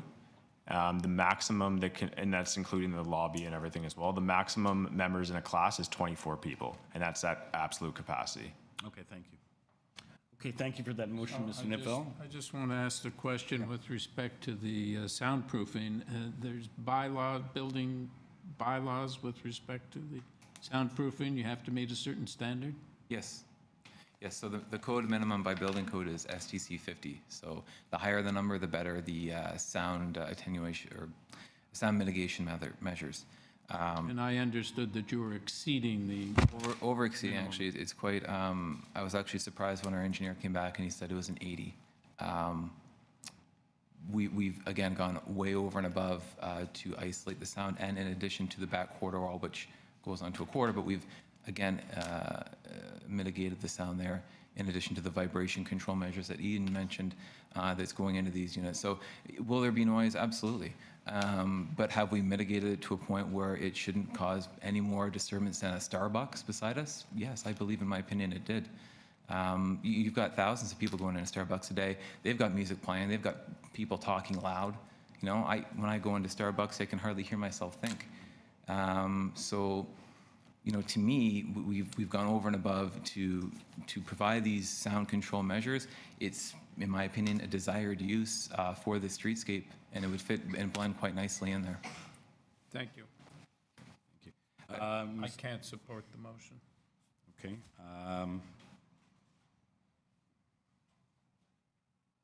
Yeah, I can't support it either. So we have a new motion. I move that the application be approved. Are there any conditions? I don't think so. I don't think so. Madam Secretary, I don't believe there's any. Where's my sheet? No, there aren't. Okay. I would, you know, I think you have, or you would need, and I assume you have, the approval of the condominium corporation, the property manager, who is acting on, you know, has to act in the best interest of all of the residents. I agree that there's going to be some impact on specifically the gentleman who lives on the second floor. I don't think, other than people above it and around it, there's going to be as much of an impact on them. And, you know, there are other uses which, although can't be built as of right, they had to come here. If a gym or a commercial school, it's sort of a strange connection with a school, because I think of a school more like an English language school, or a commercial college could fit in that category. I think gym really should be sort of a separate category, but that's where it is. And I think subject to the mitigation and the ability to do that, I think I'd vote in favor of Mr. Granitstein's motion to approve this application. So the application carries 2-1. Please fill out the decision request cards to make sure you get a copy of the decision. Okay, thank you, neighbors, and thank you, applicant.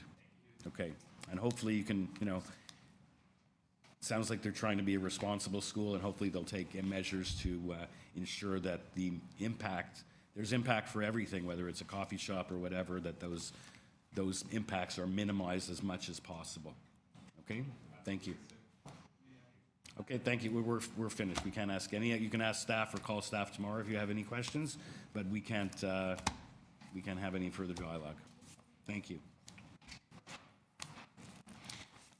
Okay, the next application, we called unit number 9 and they were out of the room. Are the people for 143 Wolseley here now? The applicant and neighbor? You're the neighbor or the applicant? You're the applicant. Okay, and the neighbor, please come and sit at the table over there. Which one are we on? Item number 9. We went back to 9 because when I called it, they were out of the room. So item 9 is 143 Wolseley Street. This is an application to alter the existing 2-story townhouse by constructing a rear 2-story addition and a rear ground floor deck.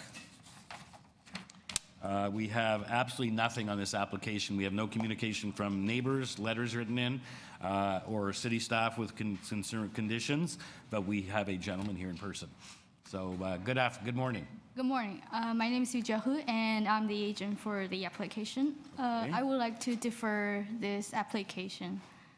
Why? We don't, Because I'm the agent and the neighbor, we have talked about this application and he would like to shrink the size of the addition, but. did you not have any discussion with the neighbor beforehand? You're supposed to speak to the neighbors and get their concerns. Committee of Adjustments have many applications. We're actually running 2 hearings today, doing over 90 applications to try to catch up. And deferrals are only granted in the most extreme situations because it creates a hardship for the citizens generally who apply. It bogs down our agendas. There has to be a good reason to come back. People should be putting in applications that meet their requirement. Having said that, I see you're only looking to go slightly over what's permitted. You have a depth variance. You have some other variances which look to me to be existing conditions, which is already there. So just because your neighbor wants you to reduce it doesn't mean you have to defer. Okay? Yes, but the thing is that we cannot get in touch with the owner and. Okay, well, we can proceed then. I assume the owner wanted what you put in the application, and that's what we're going to hear today. Oh, okay. It's not just to say, because you can't get instructions, then your application will go ahead. Either you'll get approved or you'll get refused. Okay. But I'm just looking at it. The city isn't asking for any conditions or to refuse certain variances. You have 4 variances. It looks to me like at least 2 of them are existing and being continued. The east and west side lot lines, I'm sure you're already don't comply, right? So those are nothing you can do about that. No. So we're looking at a depth variance of 2.39 meters, and we're looking at a FSI index where you're only like 7 meters over, less than 8 meters over. So what I'm saying is, I don't know why you'd want to defer. But let's hear from the neighbor. And would you like to make a presentation of brief presentation on what you're planning to do here? This is a 2-story townhouse. There's a rear 2-story addition being proposed and a rear ground floor deck. I assume there's other townhouses in the row? Yes, the yellow strip. Okay, so have any other? Is the house housing the application, and we would like to propose a rear addition as shown in the plan. And has any of the other neighbors done a rear addition? Yes, as you can see, but this is going a little bit over the neighbor beside, which is this gentleman right here. Okay. He's already done an addition. Yeah, but our addition will be going like a couple of feet over. How many feet? Should be 2 to 3 feet, I think. Okay. Here's a site plan. You're here. Yes. Where's the guy that has The gentleman is, this house. Okay. Okay, committee members, you understand what the applicant is seeking to do. It's shown on her plan here, on the site plan. And it shows the gentleman's, the 2 adjacent houses. Looks like there's no addition on 145, but there's 141 has an addition. So we see what's before us here. So let's hear from the neighbor, and you'll have a chance to respond. Thank you. Good fine morning to you, gentlemen. And since... Can we get your name and address? Your name. We know your address already. 141 Wolseley. My name is Ihor. And... pardon? Could we have your name, please? Ihor Olenich, the owner of 141. Thank you, Mr. Lenich. And right now, I'm trying to wrap my head around the fact of this extension beyond my lot line. So you did a 2-story addition, right? And that is an absolutely brand new building that my dad bought in 1985. So there is no addition. There was no addition. Yours was built further than the applicant's. No, it's the applicant is going further. Oh, okay, yes. Yes. But your house didn't have an addition. It was always built that way. Correct. And now they're seeking to go a little bit beyond what you're doing. And have you didn't write in a letter or? No, and I didn't know anything. I couldn't contact and trying to be neighborly with these people and nothing. And So as we, they didn't speak to you about this? absolutely nothing at all. Just got the notice in the mail? And just like the agent said, we were trying to correct it, and they can't find the owner nowhere, and she's quite fine with the idea of taking the extension and going exactly the same with my lot line. You know what that would be? Because they're seeking to go back 16.39 meters where 14 is permitted. Right, and my concern is about the 2 additional feet that are going to go beyond my space. Can I clarify? You keep using the word lot line. You mean the end of the building? You don't Yes, sir. Yeah. Yeah. The lot, yeah, the lot is further all the way into the They lake. need a variance for 2.39 meters. Right. And you're concerned that goes 1 foot, 2 feet, or better to know in meters, half a meter. Probably about, and they were guessing, she's guessing, but it looks like about 2 feet. I don't know. Why is that a hardship to you? It's a hardship because my entrance is a step up. It's 4 steps up to get into the first floor.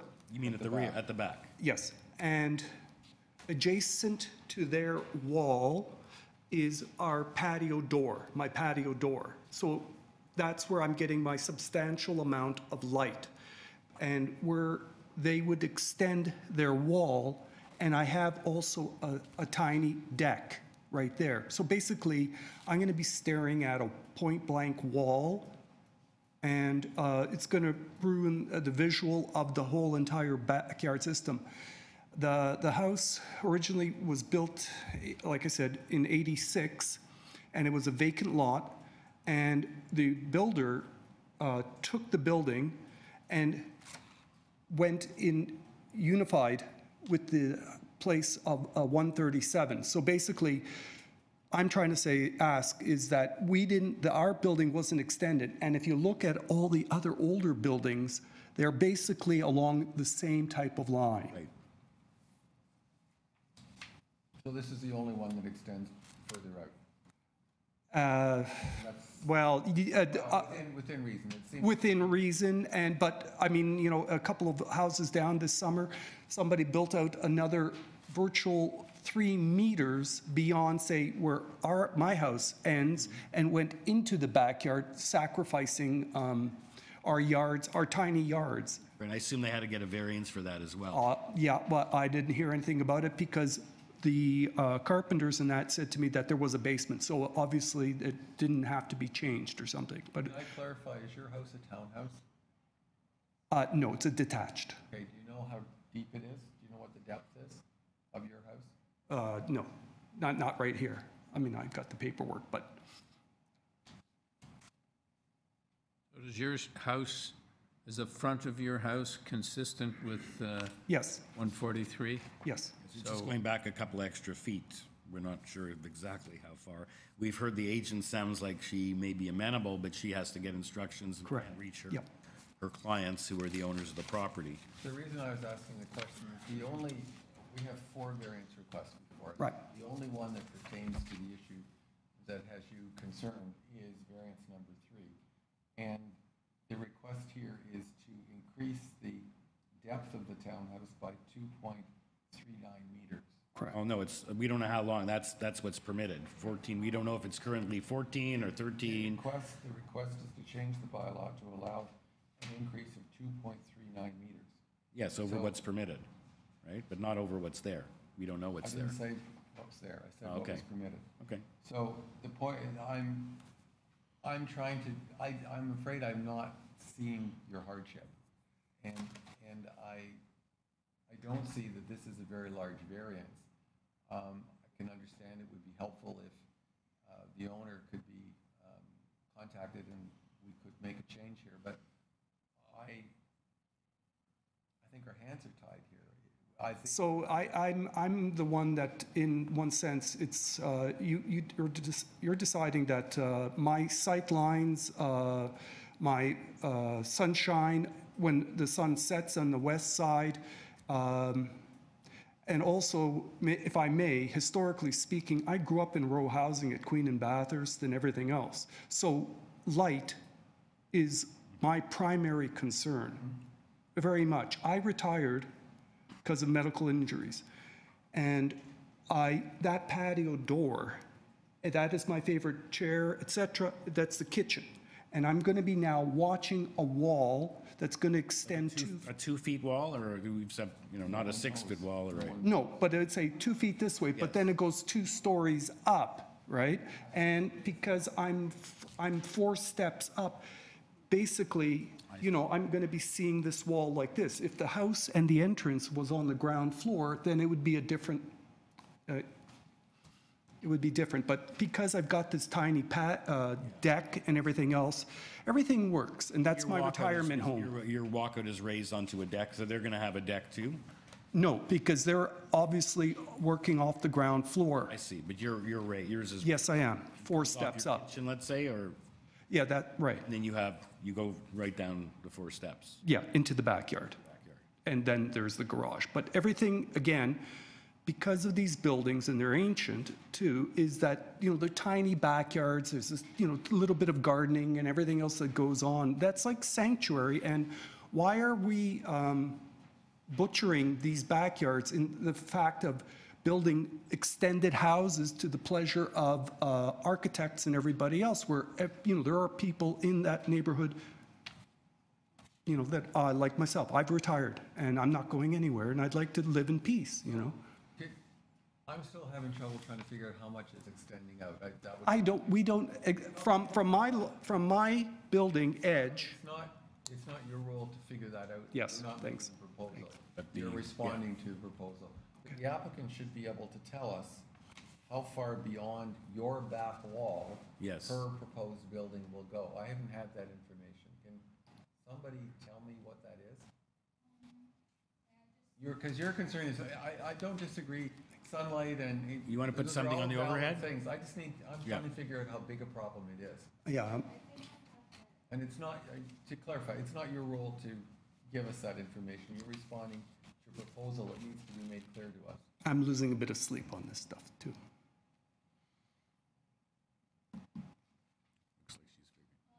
Please come to the podium, please. Thank you. So I just got a message because I asked him for the length, and it's 3 feet longer, actually. Than this gentleman's property. So Yes. your addition is 3 feet. So if we reduced it by like a meter from 16.39, 3 feet is a meter, right? 3.3. So if we reduced it to 15. We can't make a reference to, so as to line up If with... it was 3 meters, that means that 3 feet. 3 if feet. you were, 3 feet, sorry, my mistake. If your variance was to allow your proposal to go in line with this gentleman's house, if 3 feet is the correct distance, then it seems that the altered townhouse would have a depth of 15.39 meters. Yes, that's correct. Would you agree to make that change here?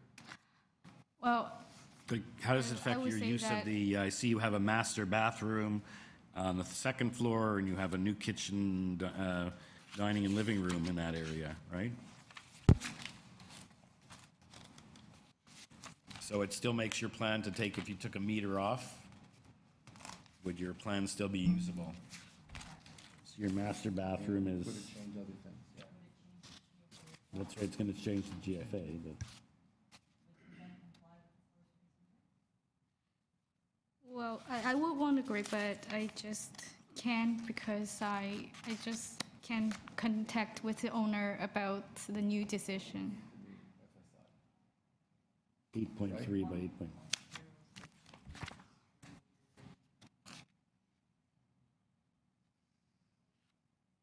So you're going to remove the existing deck?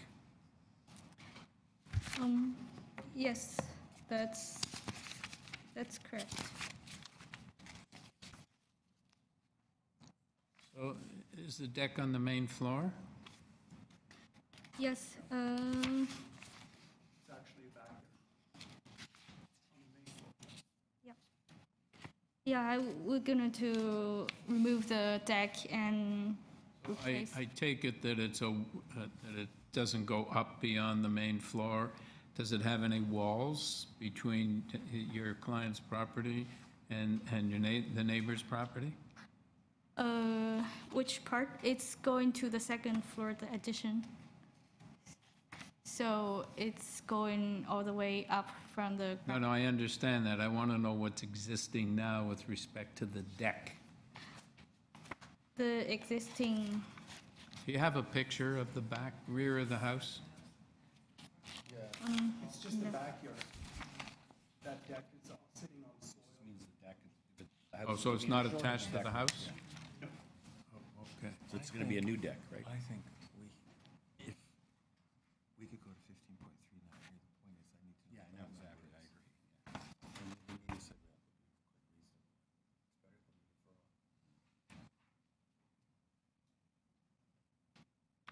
You know, again, if you have to exactly, we're guessing at the 1 meter, it could still be off by a few inches. But I don't think that's, No. I think it would address this gentleman's Yes. concern. Yeah. But how would, if we decide to approve the application at 15.39 meters instead of 16.39 meters, how would that affect the renovation? I mean, would you be able to put in what your clients want to put in there? If you look to find there's a master bathroom, it's 8 by 8, so that would be 8 by 5. We'll just And the same building with the kitchen. yeah, reduce the master bedroom to a meter, and the kitchen. Yeah. So would it work?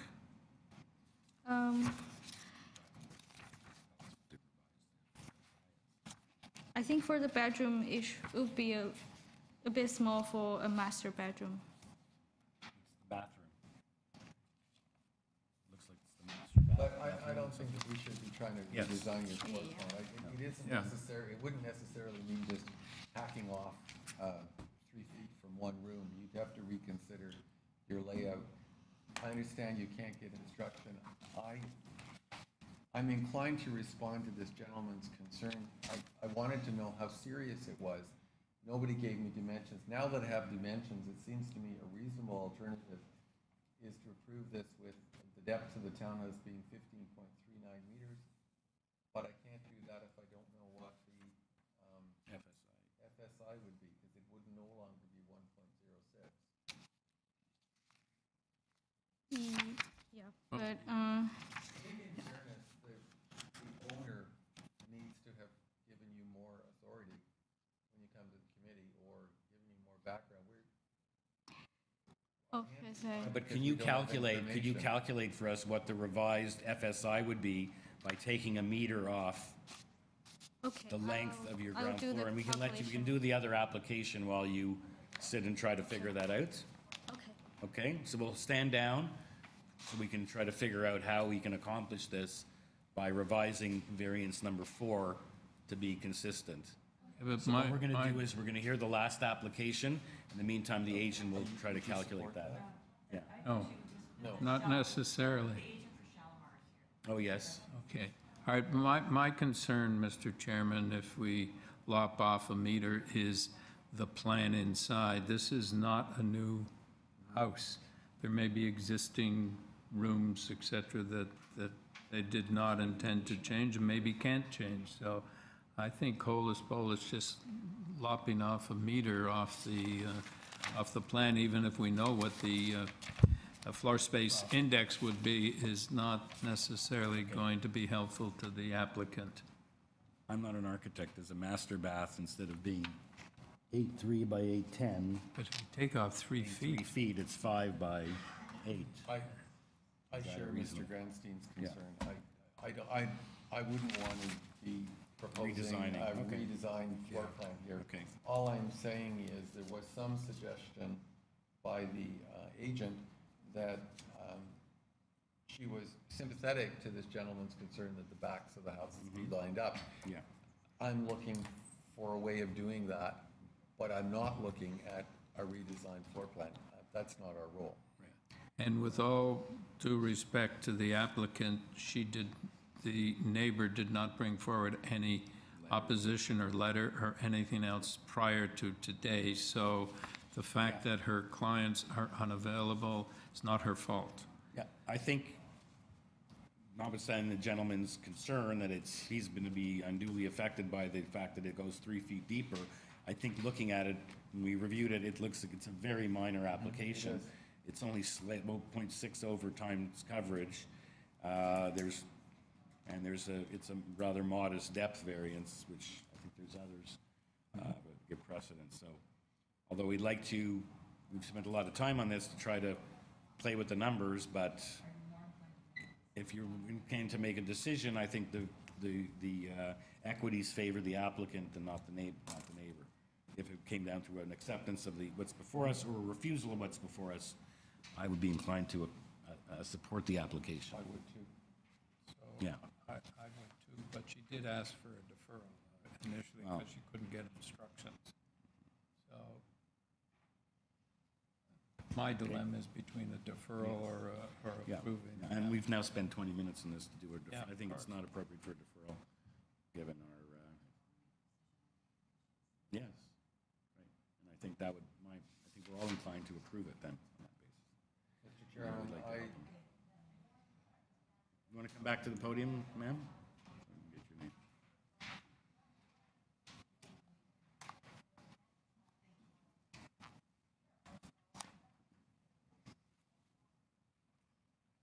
Mr. Chairman, I'd like to bring forward a motion of approval.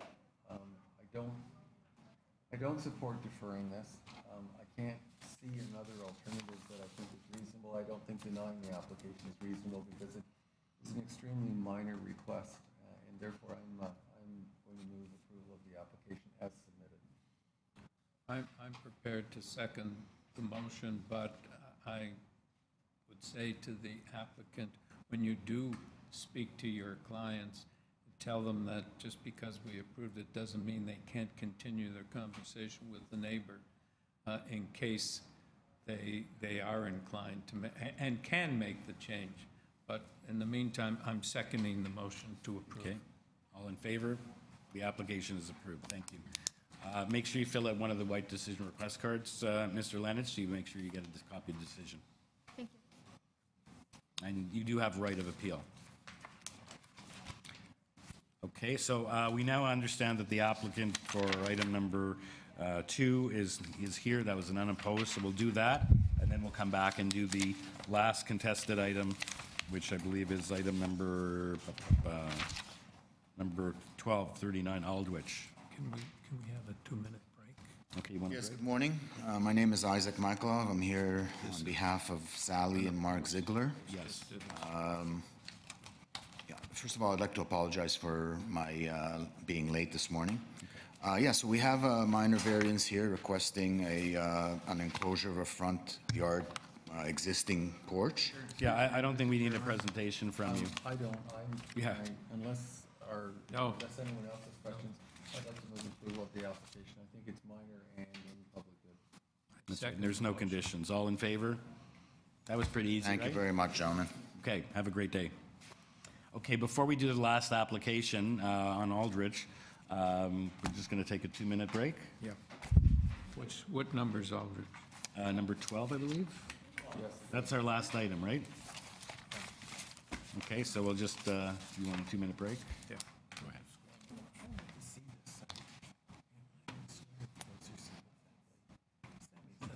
Yeah. Yeah. I went to see it. 2 little single-family semis. Yeah. And all the information says it's 2 stories. I don't know. Yeah. Heritage was fine with it. Nita, pull up Google Map for 737 Richmond. Would have sworn that those were.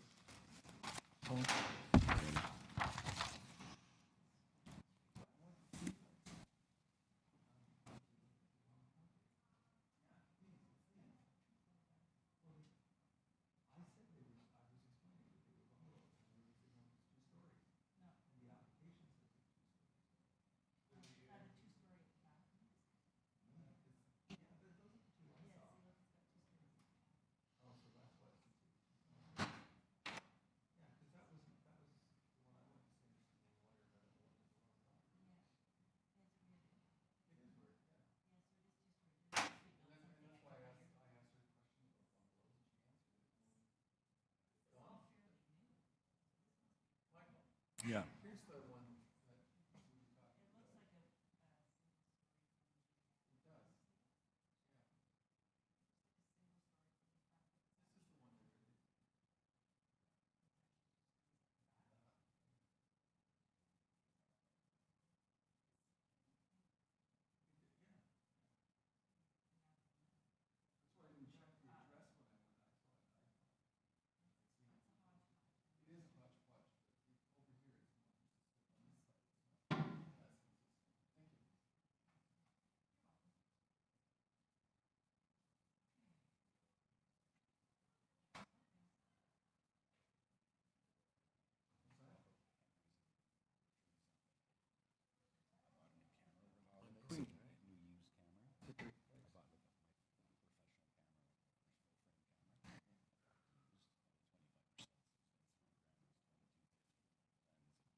Okay, item number 12, I think it's their last application. Please come forward. 39 Aldrich. Someone stepped out? The agent stepped out, okay.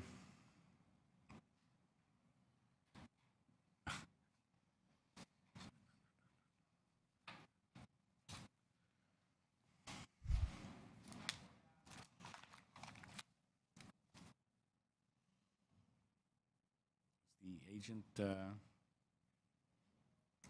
don't know where he is.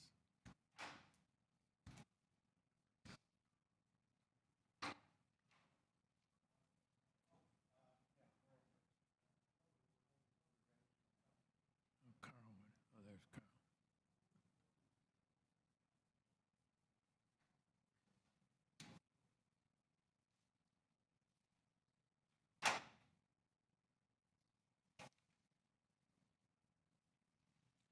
Okay, this is an application to legalize and maintain the rear detached garage which does not comply with the issued building permit plans. I believe there was a previous decision affecting the property. We have supporting material from the applicant. It's a letter of explanation. And apparently there was some setback variance that might have been missing, and we have correspondence in opposition from 41 Aldrich. Good morning. Good morning, Mr. Chairman, member of the Committee Adjustment. My name is Saeed Mahboubi, agent for owner of 39 Aldrich Avenue. Okay. So we submitted this plan to the Committee to the City of Toronto for zoning review on 2017, February 2017, and we got notice from zoning examiner. We submitted to the committee adjustment, and we get the approval for that one. And we built based on that. We got the zoning certificate again. It means that they review it again, and we got the zoning certificate, and we built. We started building based on that one. Yeah, this is back in June 2017. You got permission to build a two-story house and a rear detached garage.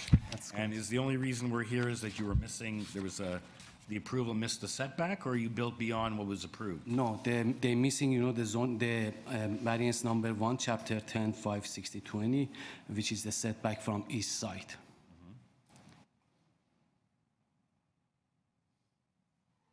So I'm just looking at the old decision. There was no rear yard setback. There was a west side yard stairs. It said the garage will be located 0 meters from the west side lot line. Correct. You were missing the variance from the east side lot line. Correct. And the lot coverage for the garage is the same. We got the approval for the lot coverage for the accessory building. We got the lot coverage exceeding the garage. We got all the approval, but we're missing just one variances on the east side. Right, and the fact that the length of the parking space, that was something new, or that was something was also missing? No, if the City of Toronto knows that, they made a mistake for that variances, and I told them that if we didn't get the approval of that variances, what happened later. Yeah, I agree. I see that you're missing the east side yard. Yeah, if you're setting back, for 0.30 meter, then we need, another 2 variances to get for the length slight of variance in the parking spot was not, that was also a mistake. No, we just need variance number 1. In case that committee refuse the case, then we need to get approval for the other 2. I understand. You're saying you don't need the length variance in the parking spot? No, sir. Unless you refuse the first one, the setback. So is a parking space 5.6 meters, or is it 5.48 meters? Right now, the existing one is 5.5, more than 5.5. we're talking about the width, so how does that affect the length? I'm confused. No, we are I agree, talking if we don't give you the 0 lot line on the east side, correct. then how do you, Oh, sorry, sir. how does it affect the length of the parking spot?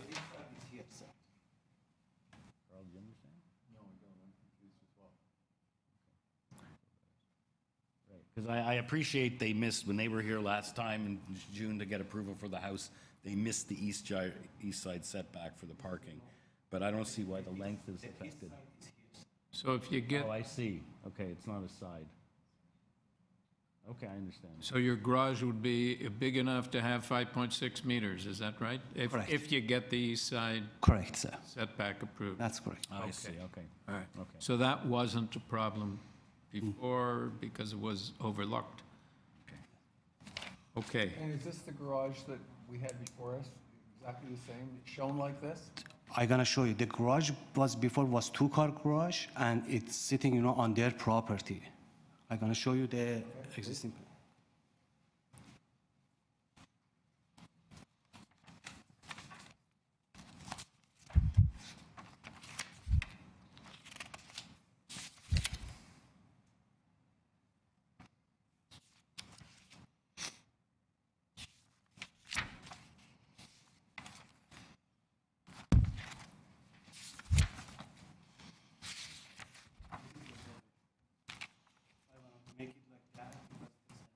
Okay, and it went over the property line.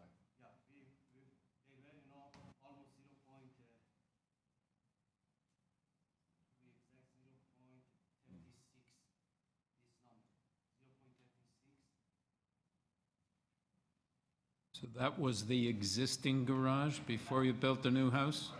All right, and that was a double garage? And now you have a single garage? Okay. Okay, let's hear from the neighbors. And Mr. Mabubi, you'll have a chance to respond. So the question for the neighbors is whether you were participated in the, just come to the podium, whether you participated in the Committee of Adjustment approval in June 2017 when your neighbors were before the committee to have a house built and the rear detached garage, and it appears that the variance was just, they needed a foot setback. It was missing, so they didn't get it.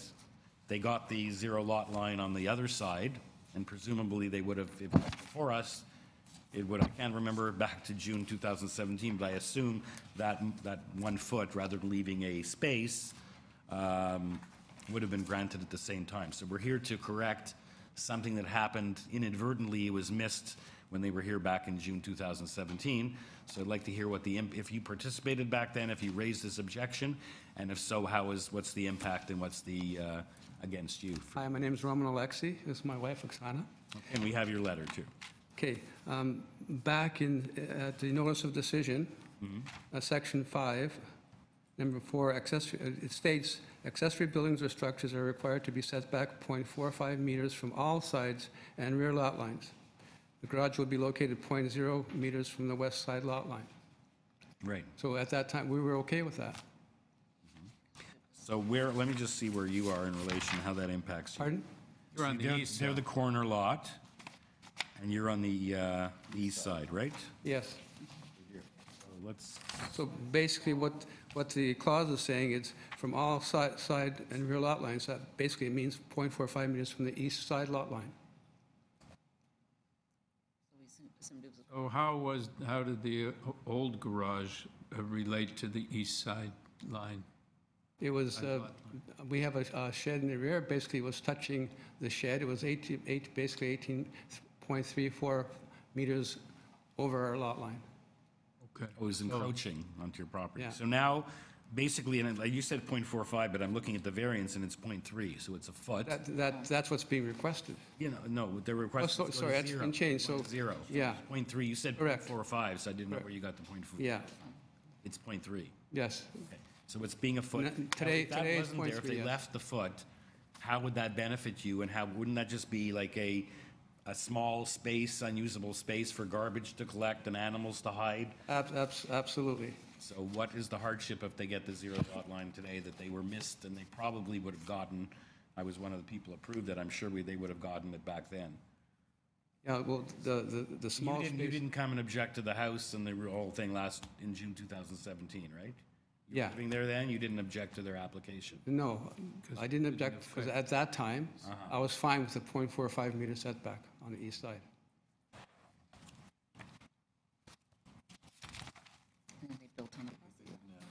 Yeah, they didn't answer the zero, but it was 0.3 anyway.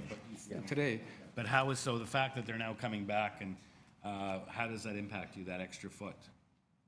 Basically, it makes it difficult for any repairs to either structure. It will impact drainage and snow removal. And the close proximity is a little bit invasive. I have a photo, as you can see. Isn't it better than it was? Yeah. Isn't it better now than it was? But we endured that for over 24 years. We're so happy to have our land back and be, have more breathing space, because it's so ugly to have garage overhanging. First thing you see when you walk out of the That's the old bylaw, okay. See, under the old bylaw was 0.45.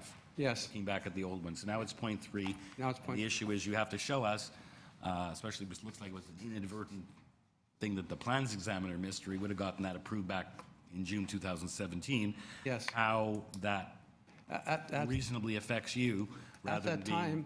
At that time, Yes. if the plan was made correctly, we would have had that 0.45 meters. Okay, but what we have before us today that we have to make a decision on is whether or not it makes sense to have zero setback. And what the chairman is asking you is if it was a zero setback, so it isn't approved yet, but if it was a zero setback, what would the hardship be to you? Now, you mentioned snow removal. I need clarification of how that would affect your snow removal. It would mean that you would be if I'm reading this drawing correctly, and I'm looking at the site plan, I don't know if you have a copy. Do you have a copy of the site plan there? Okay, Yes. There'd be a little slot between this garage that's being proposed and you have a shed that's immediately adjacent. I would hardly be able to get in there to shovel anything or clean anything. What do you have to clean there? Because it's so tight. Yeah, but your entrance to the shed is not on that elevation. It's on the other side. Right, so it doesn't, why do you have to clean the snow there? And actually, it's just pointed out that Mr. Mabubi pointed out that actually his drawing, that was back when he was back here in 2017, actually did show the zero lot line, but they just missed the variance. So the Yeah, drawing was correct. absolutely. It was contradictory. So we were very confused regarding that aspect of it. But you had no objection about the house per se or No. anything else at the time? So There were a lot of variances. you're relying on the old bylaw, which is 0.45, that's what you would like. Absolutely. Okay, but the new bylaw is 0.3. 0.3, yes. So that doesn't help you, I assume. Had it been built at that time with the proper drawings, we wouldn't be here today. If they hadn't missed the variance, you wouldn't be here Yeah, today because exactly. they would have gotten their approval back a year and a half Yeah, ago. yes. So I'm failing to see how the equities favor you of having a 1 foot gap between your shed and their garage as opposed to there being no gap, in terms of maintenance and things like that. How old is your shed and what's it? Well, it's been there since 2002. It's in good shape? Yes. What I don't understand is there's this little slot between your shed and the proposed garage. And you're saying that you have trouble because you want to remove snow between your shed and the garage? Could be drainage issues as well. Yeah. I may be wrong, but even if he didn't build the garage, I think he could put a fence there. You don't really have access to the setback space. It's on his property. It's not Yeah. on your property. So the narrow space that you're talking about could actually be the result in another scenario of a fence being put along the property line. Is his- You'd is have his shed right- exactly the same problem, right? Is his shed at a zero lot line, or he has space there too? No, his shed here. His shed is set back .37. But you're right, you don't have access to that. He could put a fence, and you're not allowed to go on there to put the snow or whatever. So I just think in terms of the equities, given it was missed in the planning, the PPR and the identifying the variances, it was shown on the plans. There doesn't seem to be a cogent reason to me why it should be pushed back a foot. So basically, we're being punished for something that You're was not really being done correctly. punished. I don't think you're being Yeah. punished. It is what it is. Mhm. And like Mr. Niffel said, he could put a fence there. So it's not like you have the use of that extra foot. He is set back 0. You have your setback. I don't see why you'd want to why there's a need to shovel snow next to the side of your shed. So I'm trying to see if the impact and the adverse impact on you outweighed the benefit to him. I would agree, and then we wouldn't give him the variance. But I'm failing to see that you've made a case that this causes you any hardship. If we had a fence, it would be a lot nicer. We could hang things on it. It would be pleasant to look at. But now there's this big, ugly white building. So anytime they have to do anything to it, paint, you have to go on our property. We don't deal with aesthetics. Yes, I know. We deal with. I don't understand the side of you want to put something on the side of your, I don't understand what you're going to want to put there. No, your point was that you could hang plants and so forth on a fence, but Yeah. Can't hang it on there. it's still, you're limited to the property line over to your shed. That was the only point I wanted to make. You don't really have access to or rights to property, His side, space yeah. on his side. And it seems to me, whether or not this variance goes through, if a fence were to go on the property line, you'd have exactly the same problem that you're telling us about today, because the shed is close to the property line. There will be still more open space. It's so cramped. Regardless of the fence, it will be set back further, so. But having an extra 1 foot on his side, I don't see how that helps you at all. I think it's better to have it butting up against it so that there's no place for garbage to collect and leaves and animals and things of that nature. So then they Anyways. access our property every time they go and maintain their garage. They have to step over and, because it's not on their land anymore, they have to Yeah, go to I our don't know what they're property. going to have. They're going to put it up and what they have to maintain or repair. I don't, This is a very common situation in Toronto to have garages built to the lot line. Anyway, let's hear, from Mr. Mabubi in response, and then we'll make a decision.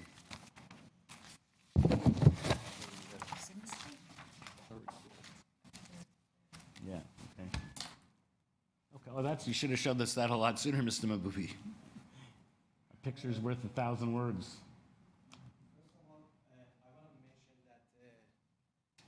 The variance that they are referring to for the previous approval, section 5.6, for the 0.45 setback is not Yes. in force anymore. Right, it's the .3. We don't want to talk about that. New bylaw. We just miss, the variance from the beginning. Can you just walk us through where we're looking at here? I'm gonna show you. Is their house face sideways? Their back shed is almost, on their property. It means that, they are very here, the back. Whose house are we looking at? We're looking at the subject property, right? Okay, That's the garage, yes. front of the garage, and on the back, is their shed. You have a picture of that? So you don't have a picture of the back? Lots of pictures there. Yeah, right, because it's a quick corner lot.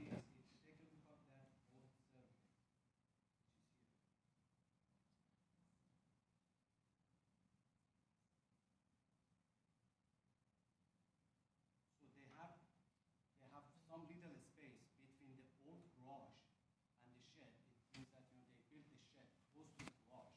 And we just putting back, on our property line and making for them bigger. But if you take a look at the back,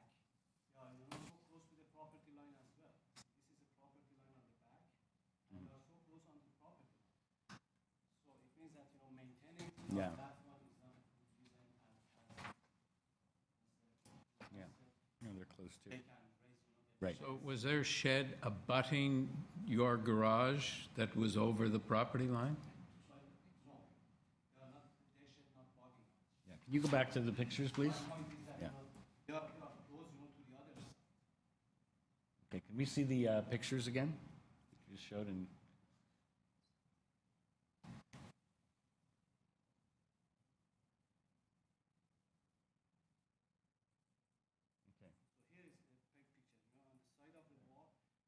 The back of the shed, how close to the other neighbors.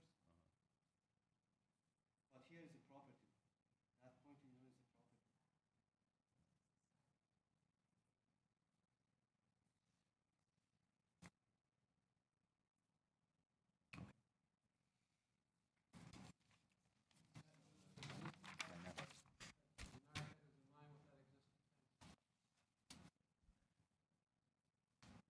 So, any further questions of the applicant or the neighbor? Are we ready for a motion?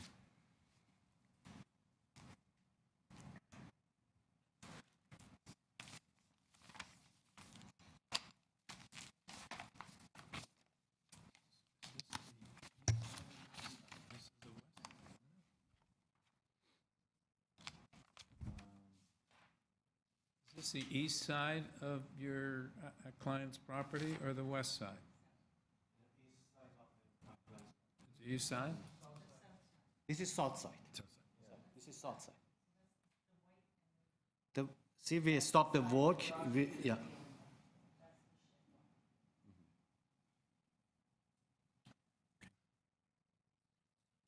In this way. So, it's up there. You're looking at that. Yeah. You're on the street looking at the garage.